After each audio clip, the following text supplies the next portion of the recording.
Hello everyone, we are live on Facebook. Welcome to, I'm really excited about our third event of 2021, celebrating phenomenal women. So first of all, who am I? If you're watching me for the first time, my name is Daniela Blechner. I'm an author, book journey mentor, founder of a company called Conscious Dreams Publishing. We work with authors from all over the world to help them to get their powerful messages and stories out there in the form of professional books. Behind me, this little gap here, are just some of the 90 plus books that we have published over the last 5 years now. I have faced many challenges, many rejections, many no's, but I'm a firm believer that when we hear a no, or if the door closes, we are responsible for opening and creating our own door, leaving it open for others on the way as well. I'm absolutely passionate about empowering authors, providing a platform for authors to have their voices heard, stories shared, so that they can inspire, educate, and empower the generations to come. So to open up, I'm going to start with a quote from one of my absolute favourite sheroes. It was International Women's Day on the 8th of March. International Women's Day every day.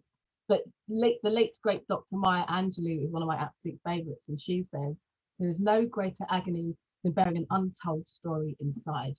So how many of us watching now, or on the replay, or people that we know, are bearing an untold silent story inside? My belief is that everyone has a story, everyone has a journey, everyone has a unique purpose. Your story, your message, your journey, your purpose could be the very one needed for somebody to hear, even if it's one person, that could connect to that one person who needs to hear it the most. So as I'm starting, I just want to ask the question, if you're watching, just type in the chat box whether you're watching on Facebook or whether you're on Zoom. Have you ever thought about, well, do you have a powerful message and story to share with the world? If that's you, just type in yes in the chat box. I know all the authors online at the moment, that will be a definite capital letter yes. Do you feel that your powerful message or story can positively impact others? And do you want to be a published author? If it's yes to all three, just type in capital letters, yes to all three, and that's amazing. You are definitely in the right place. So before I introduce my amazing authors, amazing authors, I'm just going to share a little bit about myself and my journey and how we got to where we are today. So as I said, my name is Daniella Blechmar. I've always wanted to be an author. From age 4, I was asked, what do you want to do? What do you want to be? And I love young people. I work with young people, and I love the fact that they're just honest. They don't have these limitations or conditionings thrown upon them about what they can and can't be. So I always used to say, I am going to be an author. And my dream was to be an author. When I retired from being a vet, I didn't become a vet. I ended up working with young people who said it's similar. So my dream was I was going to retire at 40 and stay at home all day and write books.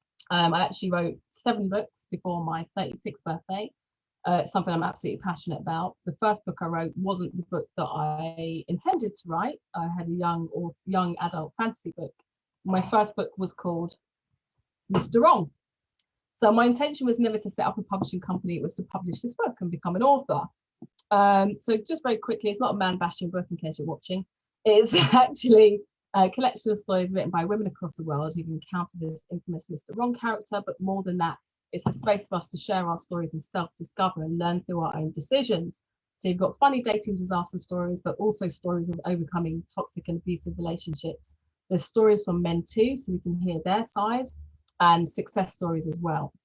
The reason I wrote this was because I just felt there's so many relationship books out there that tell us as women how to be, what to wear, how to behave, how to play games even in order to get a man, but nothing that told us how to truly stand in our own power, how to value ourselves, how to understand what our needs, wants, and desires are and voice them, the power of intentions, the power of forgiveness. And so I wanted to create something that was created by us as a community, from people all over the world, where we could actually have stories in one place and self-discover.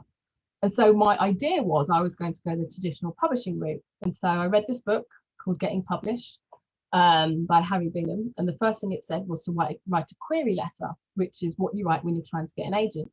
So I wrote the query letter, sent it off to all these agents, and I stopped writing because it takes between 3 and 5 months to get a response. Waited and waited and waited, stopped writing. And then after about 3 or 4 months, all these letters came in. I say all these letters, it was about 3. And it was, great writing capability, really witty, there's a real market for this. However, you don't have, a large social media following or a marketing plan or all these other things that I didn't think I'd need to have as an author. I just wanted to write. I thought that was their job. So things have changed now a bit in the traditional publishing company world in terms of getting an agent.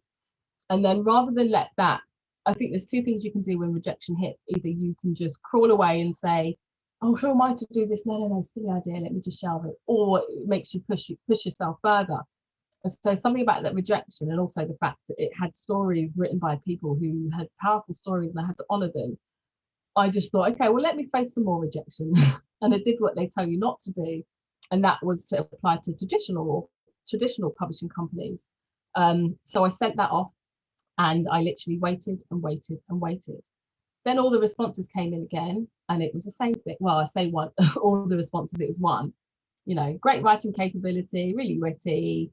I think it will do really well. However, we don't accept unsolicited authors. Okay, fine. So after those 2 major rejections, I had this massive epiphany, and that epiphany was that I hadn't, during this time of waiting, I'd literally stopped writing, which is my passion. And I realized I wasn't waiting for a response. I was waiting for permission. I was waiting for someone to tell me, your story matters, your journey matters, these other women's stories matter, you matter. And it's like, well, actually, if I know this, and I do know this because I know a lot of people have contacted me and said, this story really helped me to get out of this relationship, or this story helped me to evaluate or help me to forgive something that's happened in my life. So if I knew these stories could have an impact by hook or by crook, I've got to do it myself.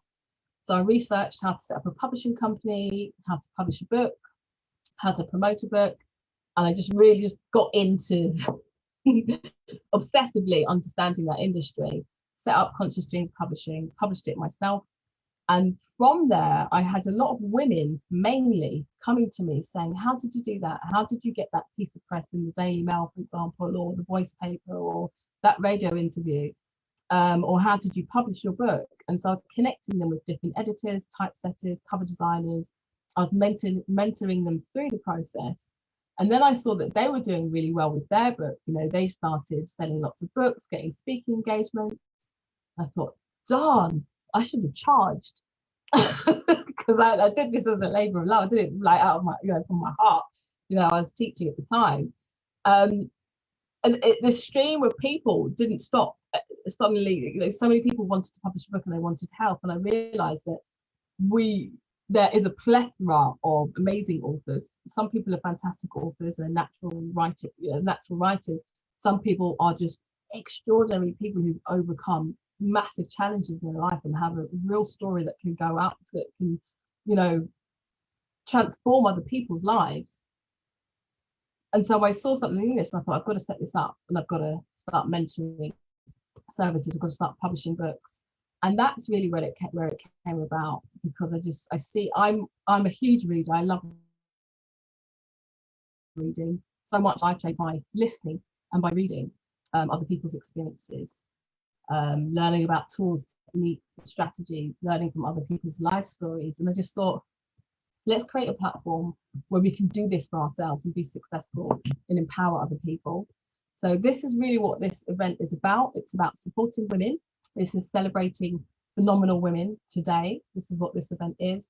And I have 6 amazing authors who have published a book with us, or are about to publish a book with us, who are going to share some of their stories, share their journeys, and there'll be a chance for a question and answer as well. And also an opportunity to win books. So if you are watching, if you have any questions when it comes to the Q&A, just feel free. This is about everyone getting something from this. So feel free to unmute your mic and ask your questions. So without any further ado, I'm going to introduce our very first author. She is called the amazing Lisa Cybaniak. She is an NLP coach. She's a survivor of 10 years of child abuse. Her book is called Survivor to Warrior, and she has an amazing story. She's dedicated her life to helping women and men to overcome limiting belief systems so that they can live the life they truly deserve. So let's welcome Lisa. And when each speaker has spoken, Faye, if you'd like to say hello, Faye. Oh, hi everyone. I was just about to put the link in and then you pulled me out. She's the head of events at Conscious Streams Publishing. She's going to be putting in the links to everyone's books as well. So feel free to click on the links and purchase the books. So Lisa, hello. Hello. Thanks, Danny, for having me. Hi, everybody. So nice to see so many people here. All right, do you want me to just start into my journey? You're on mute, but I'm going to take that as a yes. God love technology. So yeah, Danny is absolutely right. So I'm a survivor of 10 years of child abuse from the age of 2 until 12. And when we left that situation, I continued that abuse on myself for the next decade and some. So obviously I wasn't physically assaulting myself, but I was mentally and emotionally abusing myself every single day, all day long, with this mantra of mine that had started because of my abuser and then just became my truth, right? Just because it was my formidable years and I didn't know any different. And so the language I said to myself every day was that I was stupid and ugly and worthless and useless. Nobody was ever going to love me and I was never going to be anything. And that was how I lived my life through my whole teens. When anybody was nice to me, it was waiting for the other shoe to drop. What do they want from me? Because I'm ugly, I'm stupid, I'm useless, I'm worthless. So they can't be being nice to me because I'm worth something. They must want something from me.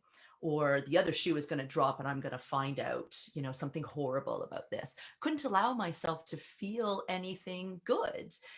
Although there was a lot of good things that were happening around me, it didn't match what was going on in my head. So I didn't see it as anything that was being positive.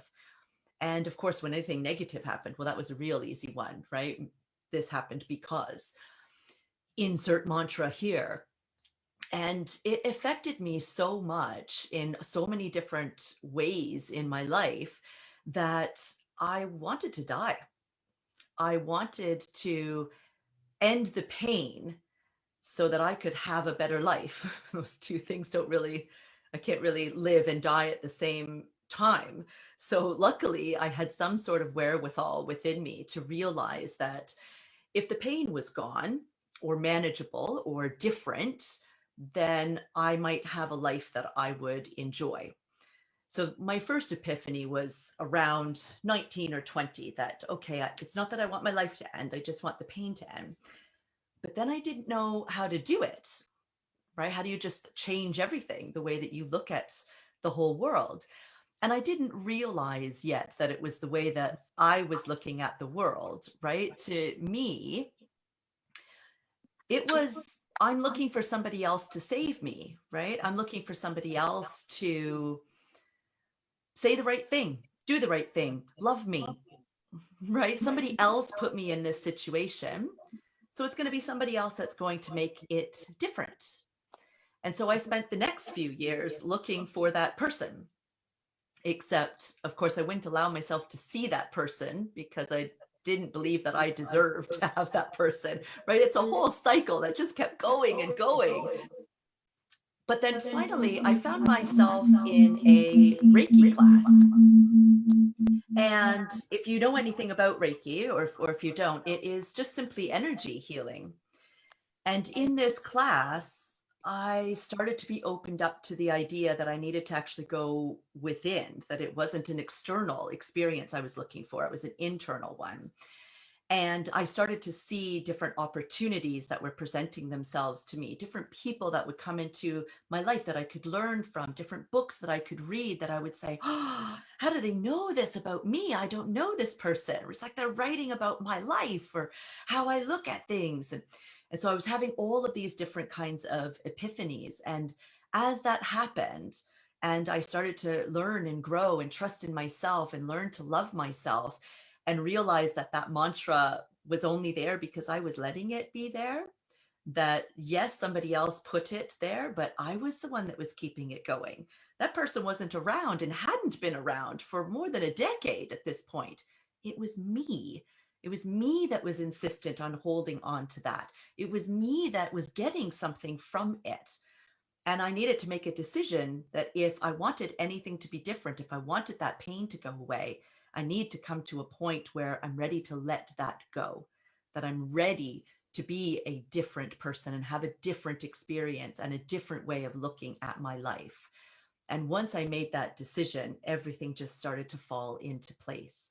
So when I finally came to decide to write the book, it was out of seeing so much pain in other people and relating so much, resonating so much, and just thinking, you know, if my story and my journey and the things that I've been able to learn over the years is something that I could share and just one person could say, that's me. How does she know about my life and what I'm thinking? Right? Like I did with those books, and realize that it's not the life that needs to end, it's the pain that needs to end, and then find hope within themselves for how to do that. Then that's the purpose of my life, right? Just finding that one person I can do that with. So the book is not about abuse, although I do talk a little bit about my experience in the first chapter, just for context. The story is about what I did to become the person that I am now. And not in a way that's like, you need to go and do this, because everybody is different and everybody's going to find their own journey. But in my hope in sharing my journey is that people will be inspired and maybe start looking for what path their journey is going to take them on. So I wrote down my 3 tips that Daniela had suggested that we talk to you about for what we think being a powerful woman is. And so in my eyes, from my personal experience, a powerful woman is one who's willing to raise their awareness. They're willing to start to look deeper for why they are feeling the way that they're feeling, and speaking how they speak to themselves, and doing what they do to themselves and raising their awareness on that. And they're also honoring themselves. They're allowing themselves to feel all of their emotions, have all of their thoughts, not chastising themselves for what they're saying and what they're feeling and what they're thinking, but to actually recognize that all of them there are teaching you lessons. It's okay to feel angry.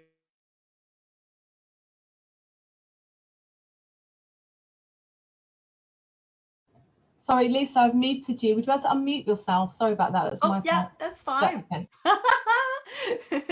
So those negative emotions that society is deemed negative, I don't think are negative at all. They're part of that healing journey. How could you possibly raise your awareness and honor yourself for what you're feeling if you don't acknowledge every part of what you're feeling? And then the last tip for me for a powerful woman is women who are able to celebrate you, all of you. Celebrate how you've coped, every last thing, all the ones that you thought, oh gosh, I wish I hadn't done it like that, or I wish I hadn't said that, or I wish I hadn't, been led down that path, or all those, hindsight is 20/20 things that we all do. But start looking at them differently and say, wow, look at what I was able to deal with, considering all that I knew about the world at that time, all that I knew about myself at that time, which, let's face it, was nothing. 5 minutes ago, I knew less than what I know right now, just from sitting here with all of you. So women who are able to raise their awareness, honor themselves, and celebrate themselves, for me, are powerful women. Wow. Thank you so much, Lisa. That was awesome. You're amazing. Thank you. Really, really good tips there. Really powerful. And like I say, your book is really powerful. And I love how you've used your experience to really help others, and I think you're doing an amazing job. So thank you everyone who's been watching. You got some love here. Lovely. Thank you. What I didn't say is, if you want to win a copy of the book or any of these books, we are also streaming live on Facebook. My name is Daniella Blechmar on Facebook, so you can share this out if you've got a phone that you can share this out on as well. So if you like, share and comment, and let us know what, if you message Faye when if you're in the Zoom, just say which book you would like to win. If you want a copy of them all, just say, yes, I'll have Lisa's book. Yes, I'll love Pavi's book. Then as long as you like, share and comment, we will do a competition over the weekend, and we'll choose a winner for each of those copies of the book. So if you'd like a copy of Lisa's book, just drop a message in the chat to Faye Thompson and say, I would love a copy of Lisa's book. But remember to share, share and comment on Facebook as well. So thank you so much, Lisa. That was amazing. Next up, we have the awesome and amazing Charlotte Crowell, who's written a book called Cancer, The Hidden Truth. She's republished with us. She is an author, speaker, and a health and wellness advisor. Her story is phenomenal. I'm not going to tell you it because we have the lady herself here to share with us her story. So, Charlotte. Hi, everyone. Thank you, Danni. Okay. So my journey basically started when I was 17, back in 2007. And I guess my story and my journey is what become my book. And when I was 17, I was just living life like a normal teenager, going college, you know, enjoying life, underage drinking. But I found a lump under my arm.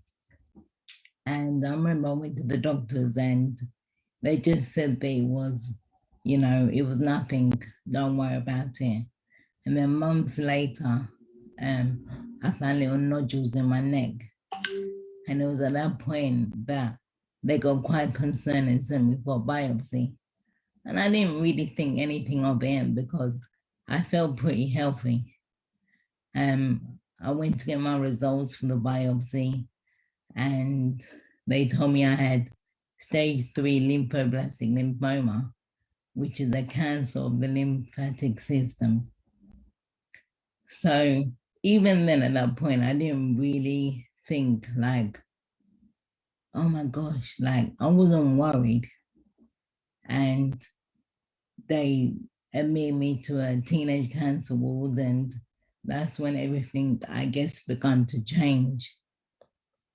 I started my treatment, and then from my treatment, I got psychosis. I started getting all the worst side effects you could basically get from the treatment, you know.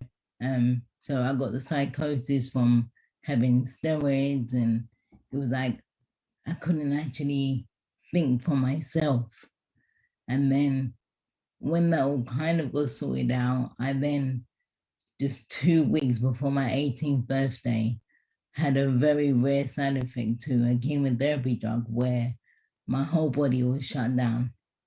In the space of 3 to 4 hours, I couldn't walk, I couldn't talk, I couldn't even swallow. All I could do was blink. And they didn't really know what was going on. And it was kind of a point where the doctor said, we don't know if you're going to walk or talk again. And I think it was that moment there that was really the massive changing point in my life, because I'm about to be 18 and I've kind of been told you're basically going to be like a vegetable. And I thought, no way, I'm not living my life like that. And I remember I was sedated for quite a long time, and they finally lowered my sedation and my body kind of started moving a bit, and I worked hard on my physiotherapy. Within about 9 months, I was walking a little bit, but I was still wheelchair bound. And I remember again, it's like I got another setback where my body again shut down from getting a viral infection. And this time it affected my coordination and my balance. So at that point, I'm really like, hang on a minute, I've literally just learned to walk again, and again, another setback. But I didn't let it keep me down. I thought, right, get back on it, you know, do your training, do everything you can do. And I then made the decision down the line to actually stop having my treatment because it was actually affecting me in a negative way.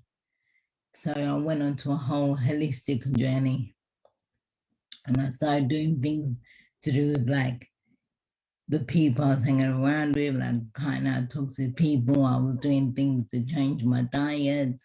I was doing things where I was in different environments, or even spending time in Jamaica, but then all of these different things to like help me recover. And within about 6 months, I was told I was in remission, and that was back in April 2010. And I thought, yay, I can get back with my life. I thought I can get back some normality, but I couldn't. Everything had changed, you know.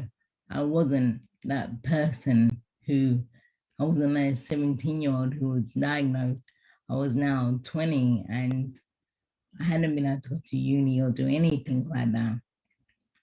So I remember for a long time, I was literally housebound, and I wasn't able to like see people or speak out about my journey. It was a scary time. You know, a lot of people don't know about the mental effects that you can get after being on treatment. And I started writing like a diary of everything I've gone through. It was like I was doing like the unpacking of my journey. And I wrote down everything from the beginning. And I remember I read it back and I started crying because I was like, wow, you really got through that. And I wanted to like put a book out there, but I was scared because of what I said. Is it really a happy ending? Because of I wasn't able to run yet. So my mobility wasn't 100%. So I was like, I didn't know if it was a happy ending. And I didn't want to scare people with what happened to me because of my whole chemotherapy. But I pushed through and actually put the book out there, Cancer, the Hidden Truth, channel cover. And I got to tell a little story actually quickly because I originally didn't publish with Danni because I didn't know Danni. But the people I published with, they gave me such a headache.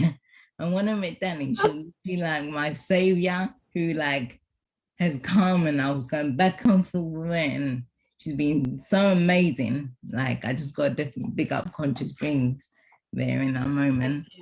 But yeah, and from doing the book, a lot of people came to me to ask for advice, and it led to me being like a holistic wellness advisor.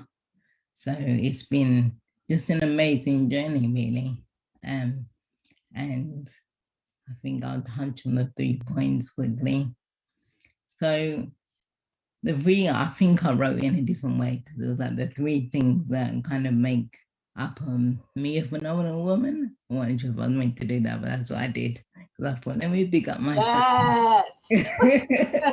I can explain it to everyone else as well. So my number 1 thing was every time I fall down, I rebuild myself to be stronger. And I say that because obviously I had the thing where my body shut down twice. I even fractured my pelvis last year.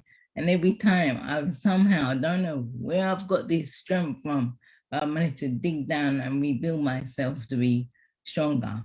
And I think when we're able to learn from an experience and unpack what's kind of going on, like on an emotional level, on a physical level, then we don't suppress things, and it allows us to rebuild ourselves, you know? So it can be really beautiful. Number 2 is I don't let my labels define me, because obviously like I'm a woman, I'm a Black woman, also the label of disability, but I've not let that stop me from doing the things that I want to achieve. So the message to you guys would be, letting life be more than our experience and the labels that we've been given.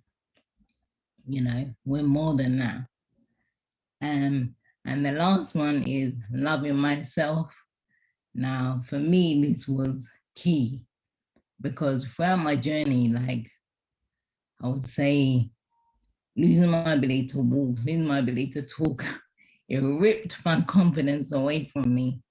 And I remember, like I said, I didn't even want to go outside and see people. I was worried, what they're going to think of me, like with my walking, what they're going to think of me with my talking. I was so worried about what other people would think. I was like, am I going to be able to have a normal life? Like, so many things kind of going through my head.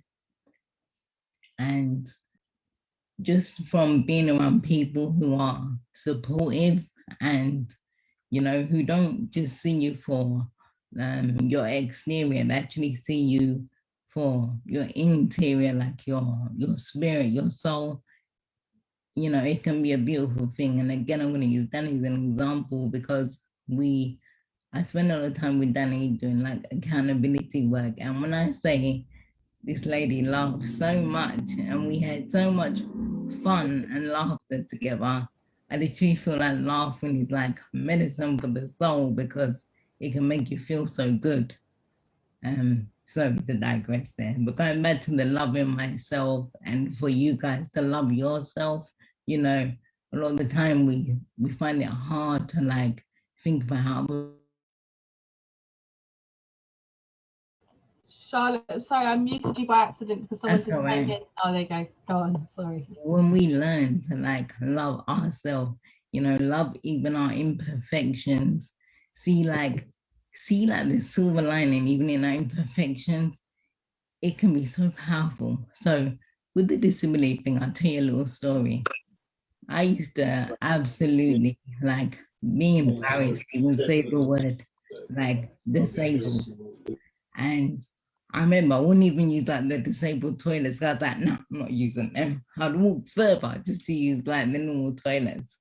And I was like, one day I thought, you know what? Let me just use the disabled toilets. And when I was like, wow, these are nice, you know, like the bigger, I thought the more clean.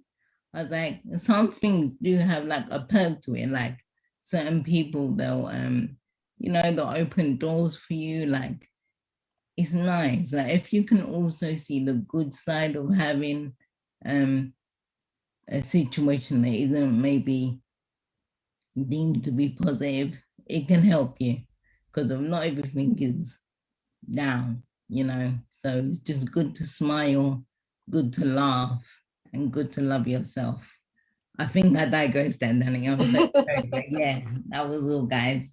Thank you so much. Wow, I just want to read out some comments, Charlotte. That was amazing. So Adele says you are so inspiring. Charlotte, you're truly inspirational. Thank you for sharing and being you. Phenomenal. Charlotte, you're a superstar. So touched by your resilience, your positivity, inspiring. Keep going, Charlotte. Agree, we shouldn't let labels define us. You are a miracle. Thank you so much. I just wanted to share very quickly how I met Charlotte. Back in 2015, I had an opportunity to be a radio host. I think it was the book review show I was doing. And somebody put me in touch with Charlotte and told me her story. I thought, wow, that's amazing. I've never met her before. We spoke on the phone and she told me her story. And I was like, wow. And I said, would you come on this radio show with me? So she said she'd do radio, but she did not want to do any kind of camera work, speaking on the camera.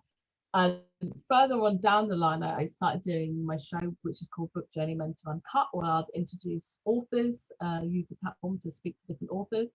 And Charlotte said to me, no, I'm not ready for that. I can't do it. I can't do it. She was adamant. She's not ready to do that.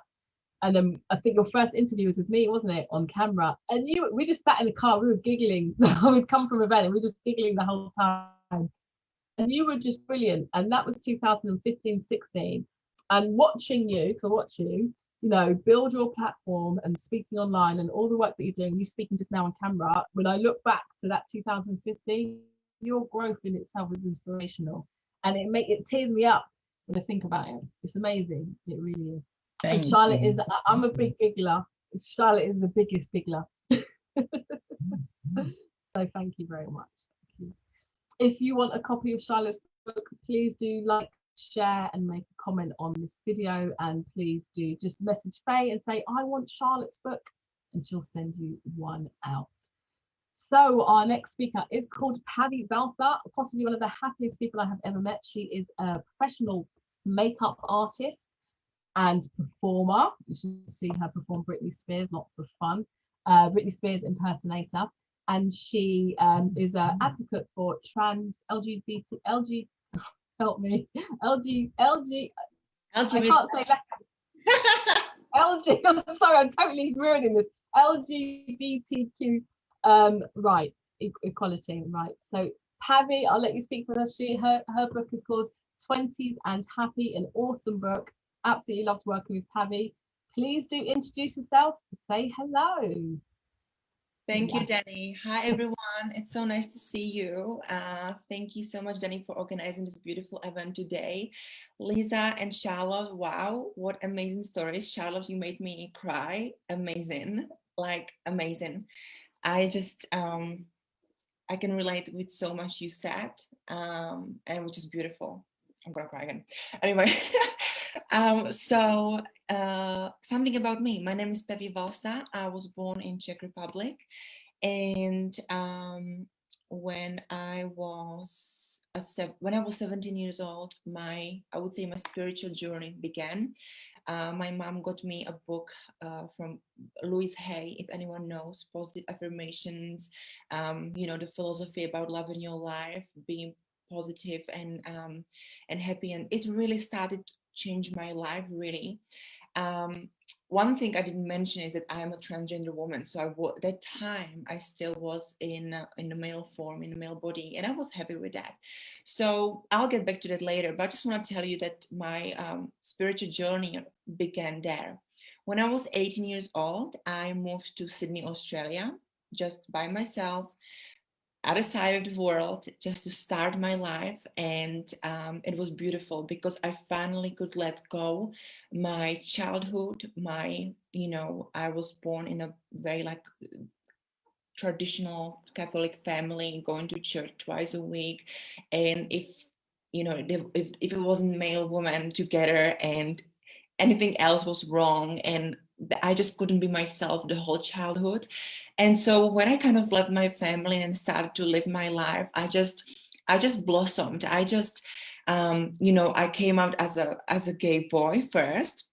So in Sydney I still was as a boy, and I just felt so free, and I just spent so much time on meditating every morning by the ocean. And I met so many beautiful, inspiring people who just show me that life is different, and there's so much than just this boring life I was used to, and the celebration of life was just so beautiful. And after 3 years living in Sydney, I kind of felt stuck, and I was like, what's next for me? So I wanted to move to LA, which didn't happen. So I was in jail there for a few days because they found out I was gonna stay there illegally.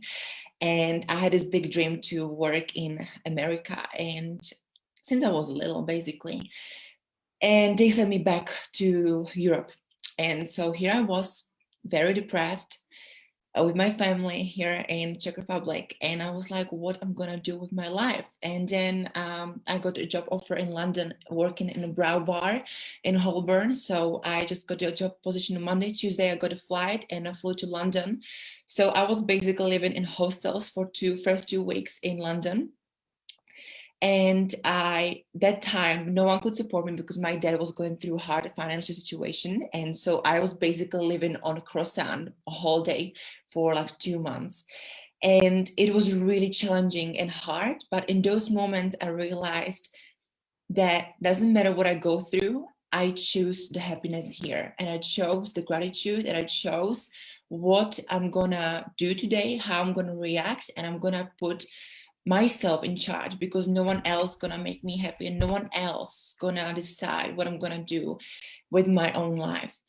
And that was the time when I was already writing my book 20s and Happy. This book, I kind of started in Sydney already with positive quotes and how to inspire people my generation, millennials. But the book is targeted just people in their, not just in their 20s, but to everyone basically who wants to just live a happy life and be in charge in a happy life. So when I was in London, I was already writing the book. The book took me 3 years to write, and in 2018, I came out as transgender woman. So I started my transition in London. And at that point, I had 80% of my book written already. And I started to deal with depression and anxiety and gender dysphoria and fear of people and so many things that I didn't even experience before. I couldn't even imagine before. And it was really hard. And I was like, well, I just wrote a book about happiness and I'm just here like depressed and I don't know like what to do with my life. And I just feel so down because, you know, you deal with lots of rejection and not many people understand and not many people, you know, they don't get it. So it's lots of explaining and lots of fighting it because, you know, you first have to come with the terms that who you are and, you know, you deal with discomfort and you deal with your own journey and then you have to deal with the environment around you. So I was really lucky that I had amazing family around me.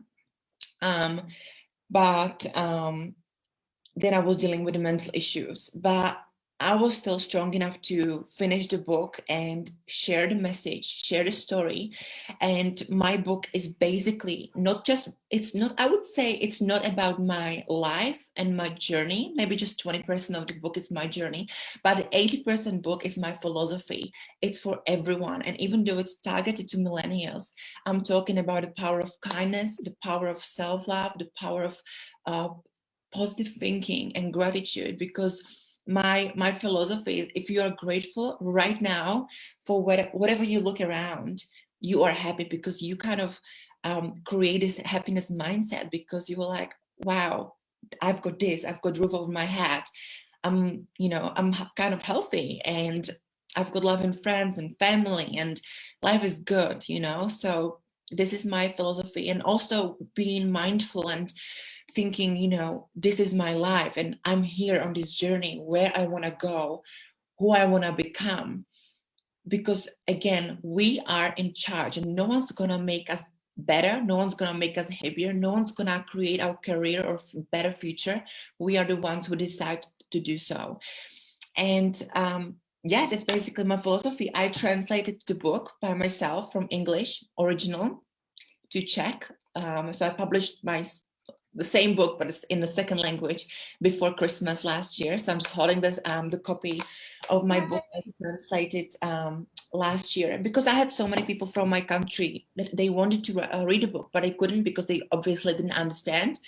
So I was like, okay, I'm gonna translate it for you. And I'm so glad I did. And I didn't write a book for anyone. I just did it for myself because this was my message, my voice, and I want to get it out there.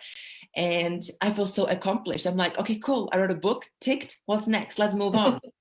I'm sure so many authors have the same because we all have, you know, the beautiful, phenomenal women who are here today. We all have a story and a very powerful story, and we all have a different story. And, you know, we might be different, but what connects us together is the powerful story and resilience to continue and fight the good fight and share our stories and inspire others. And once we do that, we just kind of feel like we did it and we feel good about ourselves.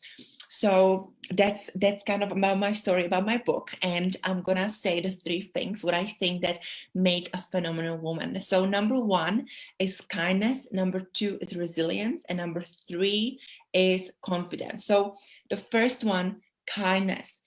If you are kind, it doesn't matter how you look like, kindness makes you beautiful, and kindness is everything. In my case, in my opinion, kindness is beautiful. If a woman has an open heart, pure heart, good intentions, that makes you a phenomenal, beautiful woman. The second thing is resilience. We are in a society where we still think that men are stronger and women are weaker, right? And I just feel like women are so strong and so resilient. And if we are resilient and if we have the persistence to keep going, to push and show them that we are not weak and we have so much to offer and we are equal, that's what makes you a phenomenal woman too. And number 3 is confidence, because confidence and self-love is beautiful. And I'm not just talking about being full of yourself and being confident, but confidence is something that you accept yourself, who you are. You've got love for yourself.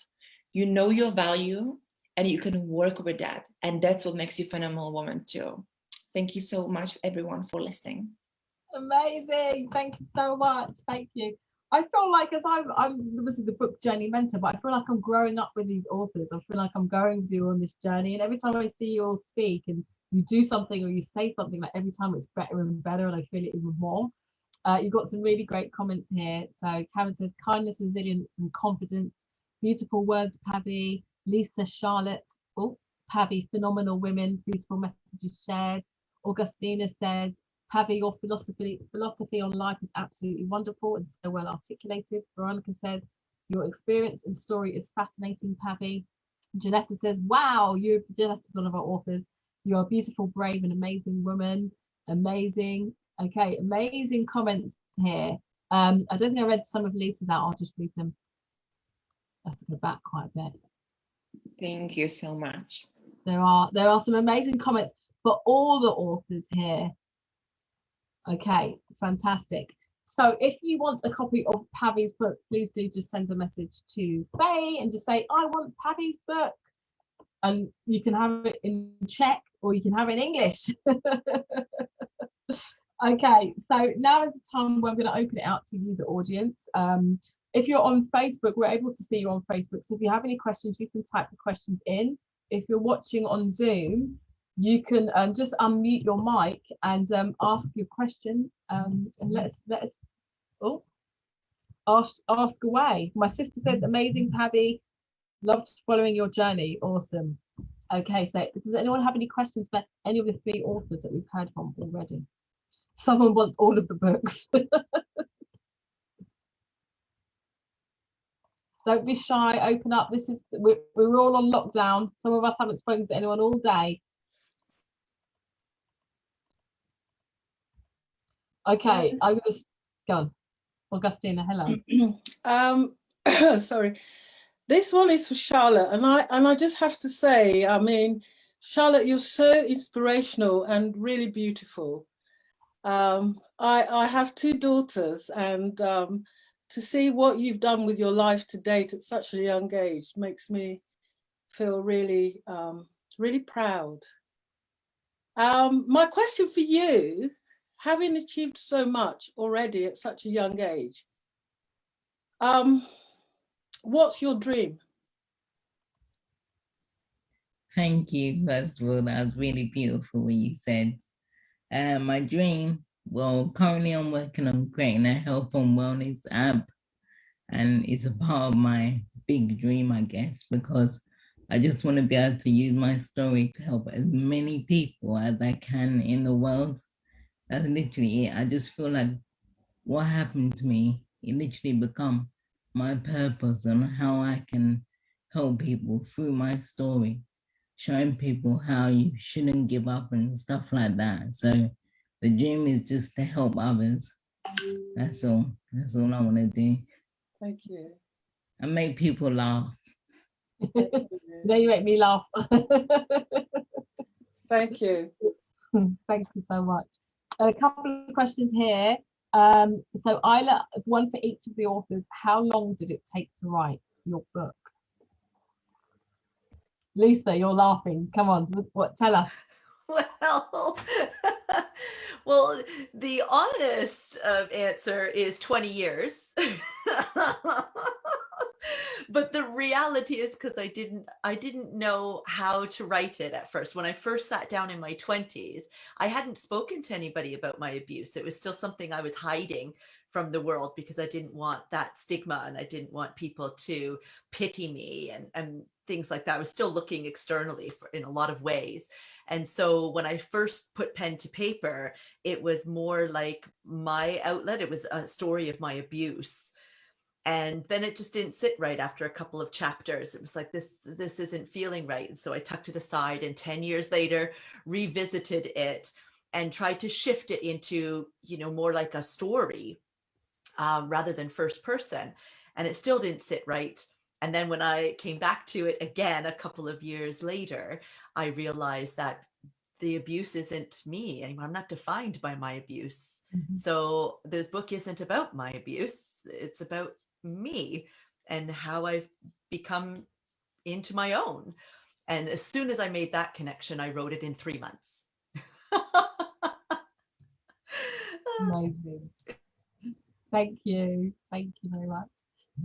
So 3 months, and that's the thing. Sometimes you've got to get everything out, and sometimes what we think what we're writing about is not actually what we need to write about. At the time, we need to write about that, but actually, when we shift the focus to, okay, I'm through that journey now. I'm writing from an empowered place. Who's my reader? What do I want to offer the reader? What is it? What message am I going to be offering to the reader? And it ties in so nicely with your work as well. So that's amazing. Thank you, Lisa. Charlotte, how long did it take you to write your book? So because I was writing it like a diary sort of thing, I think it took me about 8 months because I wrote it first, and I was literally learning to write again, so I literally could only write a little bit every day. So yeah, it took me about 8 months. It was the publishing that took long, like the whole editing and all of that. So all of that bit took like a year. With who I was working with. If I knew Danni, it would have been quicker than that, guys. Thank you. I like that old school writing by hand. My first books I wrote before my Mr. Wrong and Lockdown Life, I wrote by hand. There's something quite beautiful about that connection of the pen and the paper in the hand. Just me personally, I think everyone's got a different way of doing it, but I like that you're old school, Charlotte. Pabby, how long did it take you to write your book? Can you? Yeah. So I would say 3 years total writing the manuscript, because you know what, like there was maybe 2 months, 3 months I didn't write a page because it just wasn't there. I just like sat down and was like, there's nothing I want to write about, and it just kind of came with my life and with my experiences and, you know, my messages. Lots of the books I wrote after midnight and after run or yoga, because I was just full of these ideas. And then the editing was like, I would say like a year, and altogether to get it out there. Yeah, it was a long, I would say like 4 years total, just because I didn't know if I want to write everything at once. It was more like chapters, when I got the idea for each chapter and then put the chapters kind of together. And then maybe the chapter, I don't know, maybe chapter about self-love was just like that. So I was like, you know what, I want to put it on 6 pages. So I kind of want to go deeper. So yeah. Perfect. Thank you so much. We've got quite a few here. Okay, so one for Lisa. How did your family react to your book? That's a great question. So my mum reacted beautifully. My mum's one of the guests that are here today. She's incredibly supportive. As you can imagine, it's so difficult for her to, you know that this was happening, but she's so proud of me, and she tells me that every single day. So, you know, her process of reading the book was, I think, a little bit difficult, that first chapter, but of course then after that everything is more about, you know, positivity from that point. And other family members have just not said anything. So, you know, I live in England and my family lives in Canada. So there's some members of my family that I'm very close to, and others that, you know, really only see when I go back to Canada. We don't try to have, you know, Zoom catch-ups or anything. So I'm not even sure if other people have read the book, right? But my mom is the one that's the most important, and she stands by me with everything. So thank you, Mommy. Love you. Love you, Mommy.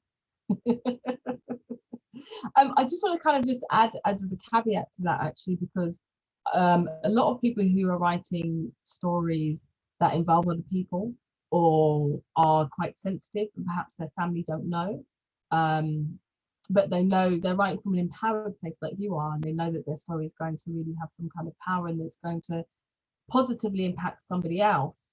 Now, what advice would you give to somebody who is worried about their family's reaction or close loved ones' reactions, who may not know some of the things that have gone on? So it's a very sensitive subject. Yeah, it is very sensitive. And I think, you know, everybody is different. Every family dynamic is different. But if you feel like it is something that is warranted, then open up that conversation beforehand, before you maybe even stick pen to paper, right?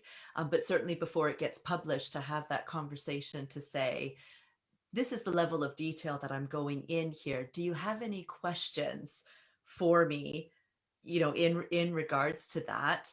Because not everybody is able to hear what you have to say. And that's not just about abuse or trauma, is it? Not everybody is ready to hear the words that you have to say. So I guess my advice would be more to open up the conversation, be available in a loving way, and just ask, what are your questions, right? If they want to know the level of detail that you're willing to give, then they'll ask it. And if they're not, then they won't. And, you know, I put it out there. It doesn't bother me at all if there's any of my friends or my family that don't want to read the book, because it alters you, right? It alters you to know that somebody that you love and care for has gone through something really difficult. It's really hard for them to be able to see that and bear witness to that, even in a book, right? Years after it has happened. And so kind of having that blessing and that understanding that you can support me without having to know all these details. If that is what you need, I don't need you to know everything, but if you want to, I'm here, and just ask the question and I'll answer it. I love that. You've answered that beautifully. Thank Just you. to add to that as well, I think, you know, if it involves people who are close to you and you know they're going to read it and they might feel sensitive about it, let them read it first. Give them that consent, give them that opportunity to read it. And just as you said, if there are things that you're revealing in there that are quite sensitive, and perhaps people don't know about it, give them that space to read it first and to have that discussion about it as well. So thank you so much. There's one question before we have our next amazing guest, Scylla. We've got quite a few. Question to all the authors: if you can pick one, great question, Dagomata, if you can pick one moment in your journey which created the most significant change in your outlook or understanding, what would it be?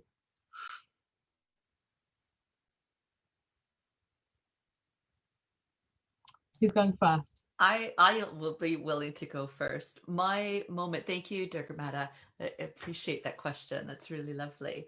My moment was the realization that my abuse wasn't about me, that my abuse was about my abuser. It wasn't me. I wasn't, if somebody could take me out of that situation and put somebody else in, the same thing would have happened. It wasn't because I was ugly or useless or worthless or, you know, any of those things that I had come to believe. It wasn't about me. Other people do things and say things so that they can get something from it. And sometimes they've learned in their life how to do that in a very negative way, right? In ways that really hurt other people in order to make them feel good. And so when I say my abuse wasn't about me, it was really what he was doing all of those years served him very well. And it wasn't about what it was causing me, the pain that it was causing me. I wasn't a part of that. It's like somebody who cheats on their partner. It's not about the partner at all, right? They're not usually doing it in order to hurt them. They're doing it to get something for themselves. And that's exactly what I feel in my case. And that helped me to just transform and just look at everything completely differently. That's powerful. Thank you. I can't even say anything to that. Thank you. That's really powerful. I think that's a seed that's dropped and something that might need to be processed. That's huge. Thank you. All right, last word. Tracy's got a question about writing. Okay, and then I'll go back to your other question, Tracy. So Tracy Stewart, you've got a question about writing your book? Hello, everyone. Hi. I'm in a Facebook group with Lisa. Hi, Lisa. I'm a Black woman, grandmother of 4, mother of 4. I started writing my book 3 years ago, and I put it down because not only did I feel that I wasn't a good enough writer, it's the subject matter, similar to Lisa's story, and then beyond. And I thought, this isn't empowering. Does anybody really want to read this? Who is it aimed at? So as I said, I put the book down, and I'm not sure whether or not this is in the narrative that needs to be told about Black women, about abuse and being a victim of domestic violence thereafter, etc., etc. My story doesn't end well, if that makes sense. I don't know if anybody's does, but I actually don't feel empowered right now. I've had therapy, etc., but I just feel as though maybe this book doesn't need to be written. Maybe my story doesn't have to be told. How do I overcome this, please? Thank you. I'll take that one. That's really powerful, and I think it comes from a real place of honesty. And sometimes I say to people, there's two different types of writers. Sometimes we write because it's really cathartic and it's healing and it's helpful to us. And I know that because I've done it. There's stuff that no one needs to see, but it's helped me. And it will help me in other books and other journeys and other talks that I might do in the future. So it's about discerning and getting to a place where you know, am I writing this book for me, or am I writing this book because I have a message to share, and one that, you know, is part of your story, but is also about hope and not feeling so alone. So it's just being able to discern whether you're writing for you or whether you're writing for your reader. I'm happy. I'm going to drop my email in there. I'm offering free 30-minute consultation. I'm happy to talk that through with you, so we can really just work out, you know, where you're going with it, what your message is, who your audience is, and why, most importantly, why you're writing it. Don't ever write anything and think it's pointless, why have I written it? Because there's power in the pen, believe me. My pen is my best friend. My writing has helped me through so much. So I'm going to drop my email in there, and just drop me an email and we'll talk. All right. Thank you. So I hope that was helpful, Tracy. You saw that? Hello. Yeah, that was great. Thank you. I really appreciate that. And yeah, you're right about who is the story for? Who am I writing for?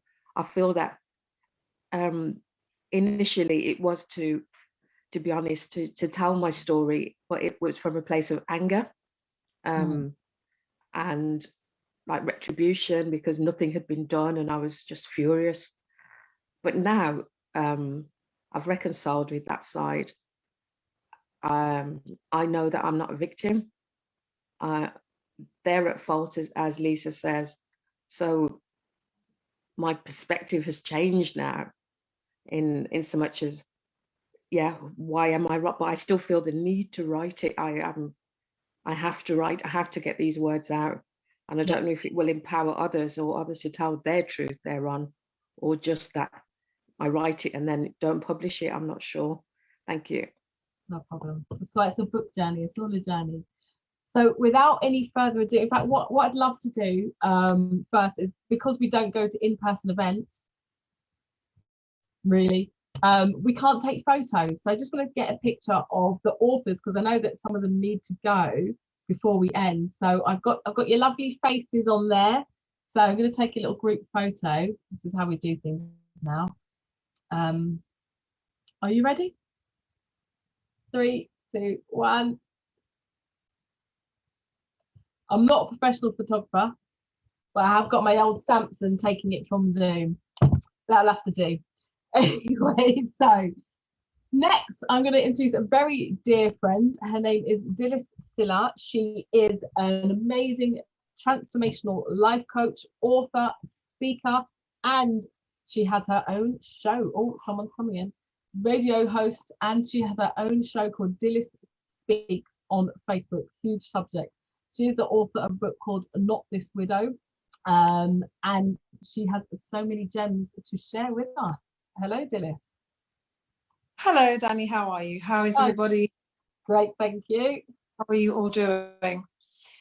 Gosh, where do I start? So yes, I am a transformational life coach, and I specialize in emotional independence, relationship, marriage, and grief coaching.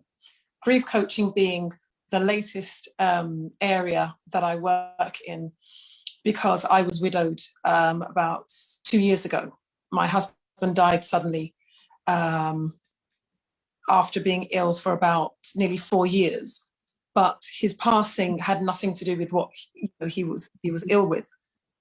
And my story really came about because of the treatment that I received as a widow, as an African widow in England.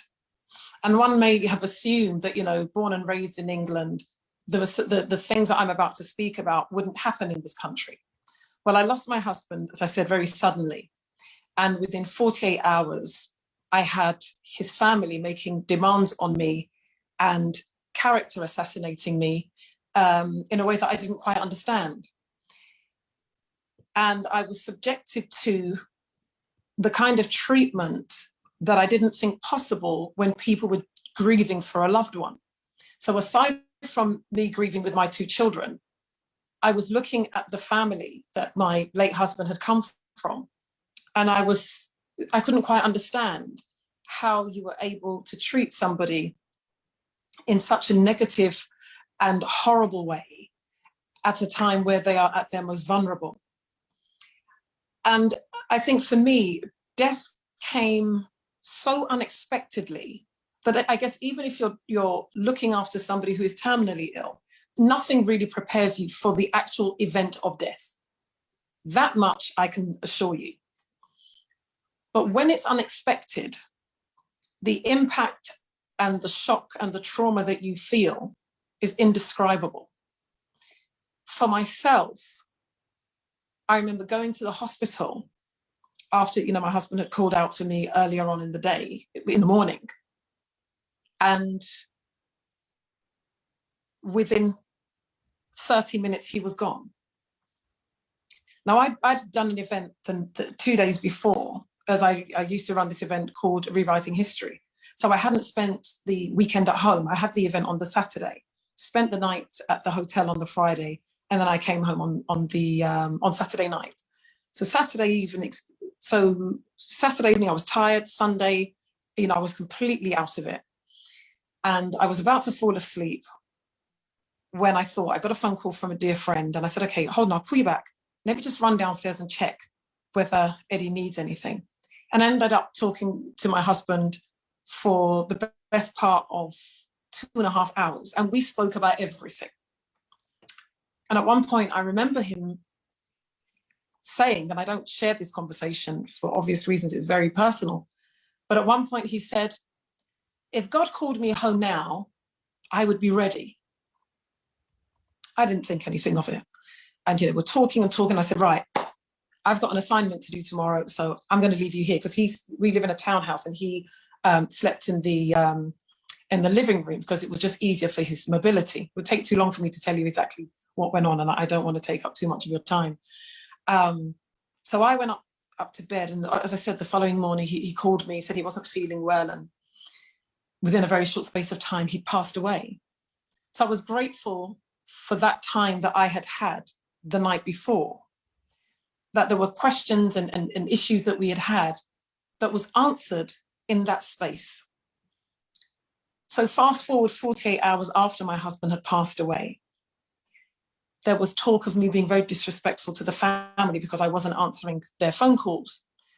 There was talk about me just wanting to do everything on my own and not respecting the wishes of the family. And I'm thinking, I haven't even been able to process what has happened to me, much less sit down and plan a funeral. Now, I'm Ghanaian, and traditionally what happens is when someone passes away, after 7 days, people will come to the house and they will bring money and drinks just in order to lay that foundation of what's going to happen for the funeral, but also to listen to what the arrangement will be for the funeral and to ask what happened. So traditionally, the person who's widowed doesn't shake the hand of anyone, because you come in and from the right side, you will greet everybody in the room, and there'll be an appointed speaker who will let everybody know, or answer their question as to what happened. So typically, someone will come to the house, and what would be said was, we heard something that was very traumatizing or upsetting. So we've come to hear whether it's true. And I would have to sit there and have the story of how my husband passed away recounted repeatedly. So it was a very difficult time. And I remember that the morning of the first Saturday that this happened, it didn't fully dawn on me that my late husband had passed away until I had to wear the traditional black kaftan. It was in that moment that I realized your husband is dead. The journey that you go on when it comes to grief, especially when it is somebody close to you, is indescribable. What I learned on that journey was how little we know how to treat somebody who is going through grief. What we do is we act as if we are the person that is in need of the care and the compassion. Instead of putting the grieving person at the center and at the heart of what is needed and what is necessary and to be shielded, that doesn't happen in reality. And that goes across cultures. But the reason for my book, which is called Not This Widow, is part memoir and part self-help on how do we deal with grief and how are we able to not only, grieve authentically, but live life after we have been bereaved. I advocate now for widows, especially across Africa, because of some of the things that I experienced. So, for example, my late husband was from Sierra Leone. Traditionally, they're supposed to come and bath me, strip me naked, and give me a wash. All these things with spiritual connotations so that the spirit of the dead husband doesn't come back, and all sorts. You have other parts of the world where your hair is shaved off. You have other parts of the world where if your late husband has a brother, you would have to marry the brother. If not, somebody who is a stranger would have to do what we call sexual cleansing, would have to sleep with the widow to cleanse her of whatever, so that she's then able to go into a relationship. Or you have the other practice where the corpse of your husband, the water that is used to wash him before the burial, you have to drink that water. And if you don't fall ill, then it means that you are not the murderer of your husband. And that was another thing that I faced, that even though my husband passed away suddenly, I was accused of killing him. And that was something that was very, very characteristic in African circles. If your husband dies, it's always the wife. So it was a hard place for me to be, to have had to have gone through that experience, but more so angered in a way that nobody had given me the heads up, that all these women in this, environment who have been widowed didn't say anything. And here I was at 47, widowed with 2 children, only finding out at the most vulnerable, at the most painful and the most harrowing time of my life, to find out that you are rather the enemy and not the victim. So it opened my eyes to how important it is for your voice to be used at a time where maybe you don't feel like using your voice, but understanding that you need to come out of yourself to speak for those whose voice isn't as loud as yours, and to understand that this life enables you to go through things for the betterment of somebody else, because God just knows you can handle it. You might not think you can, but you can. So you go to lead the way for those who are weaker, those who are more tired than you, to be able to stand up and walk through that experience so that it does not destroy them, and that they too can find life after what it is that they have been through. So for me, it was a time where I thought, everybody said, oh, Dilys, you're a very strong person. But I had to say to them, when you are bereaved, it is not strength that gets you through, it's the grace of God. Strength has its place when you have to stand up and fight when it comes to certain things. But when you are a wife one minute and the widower next, it is not strength, it is the grace of God. And I had to stand up and allow myself to be counted and to fight a battle that I didn't even know existed. I mean, I did things and challenged my culture in a way that was unheard of. I banned people from coming to the funeral. I hired bodyguards. I went all out for not this widow. It might be that widow or that widow, but this one, not this widow. I won't stand for it. I will not allow you to put a label on me on what I can do with a life that you didn't give me and a life that you haven't even figured out how to sort out your own. So for me, it was important that I recognized what my calling in this life was in order to enable me to walk in my calling.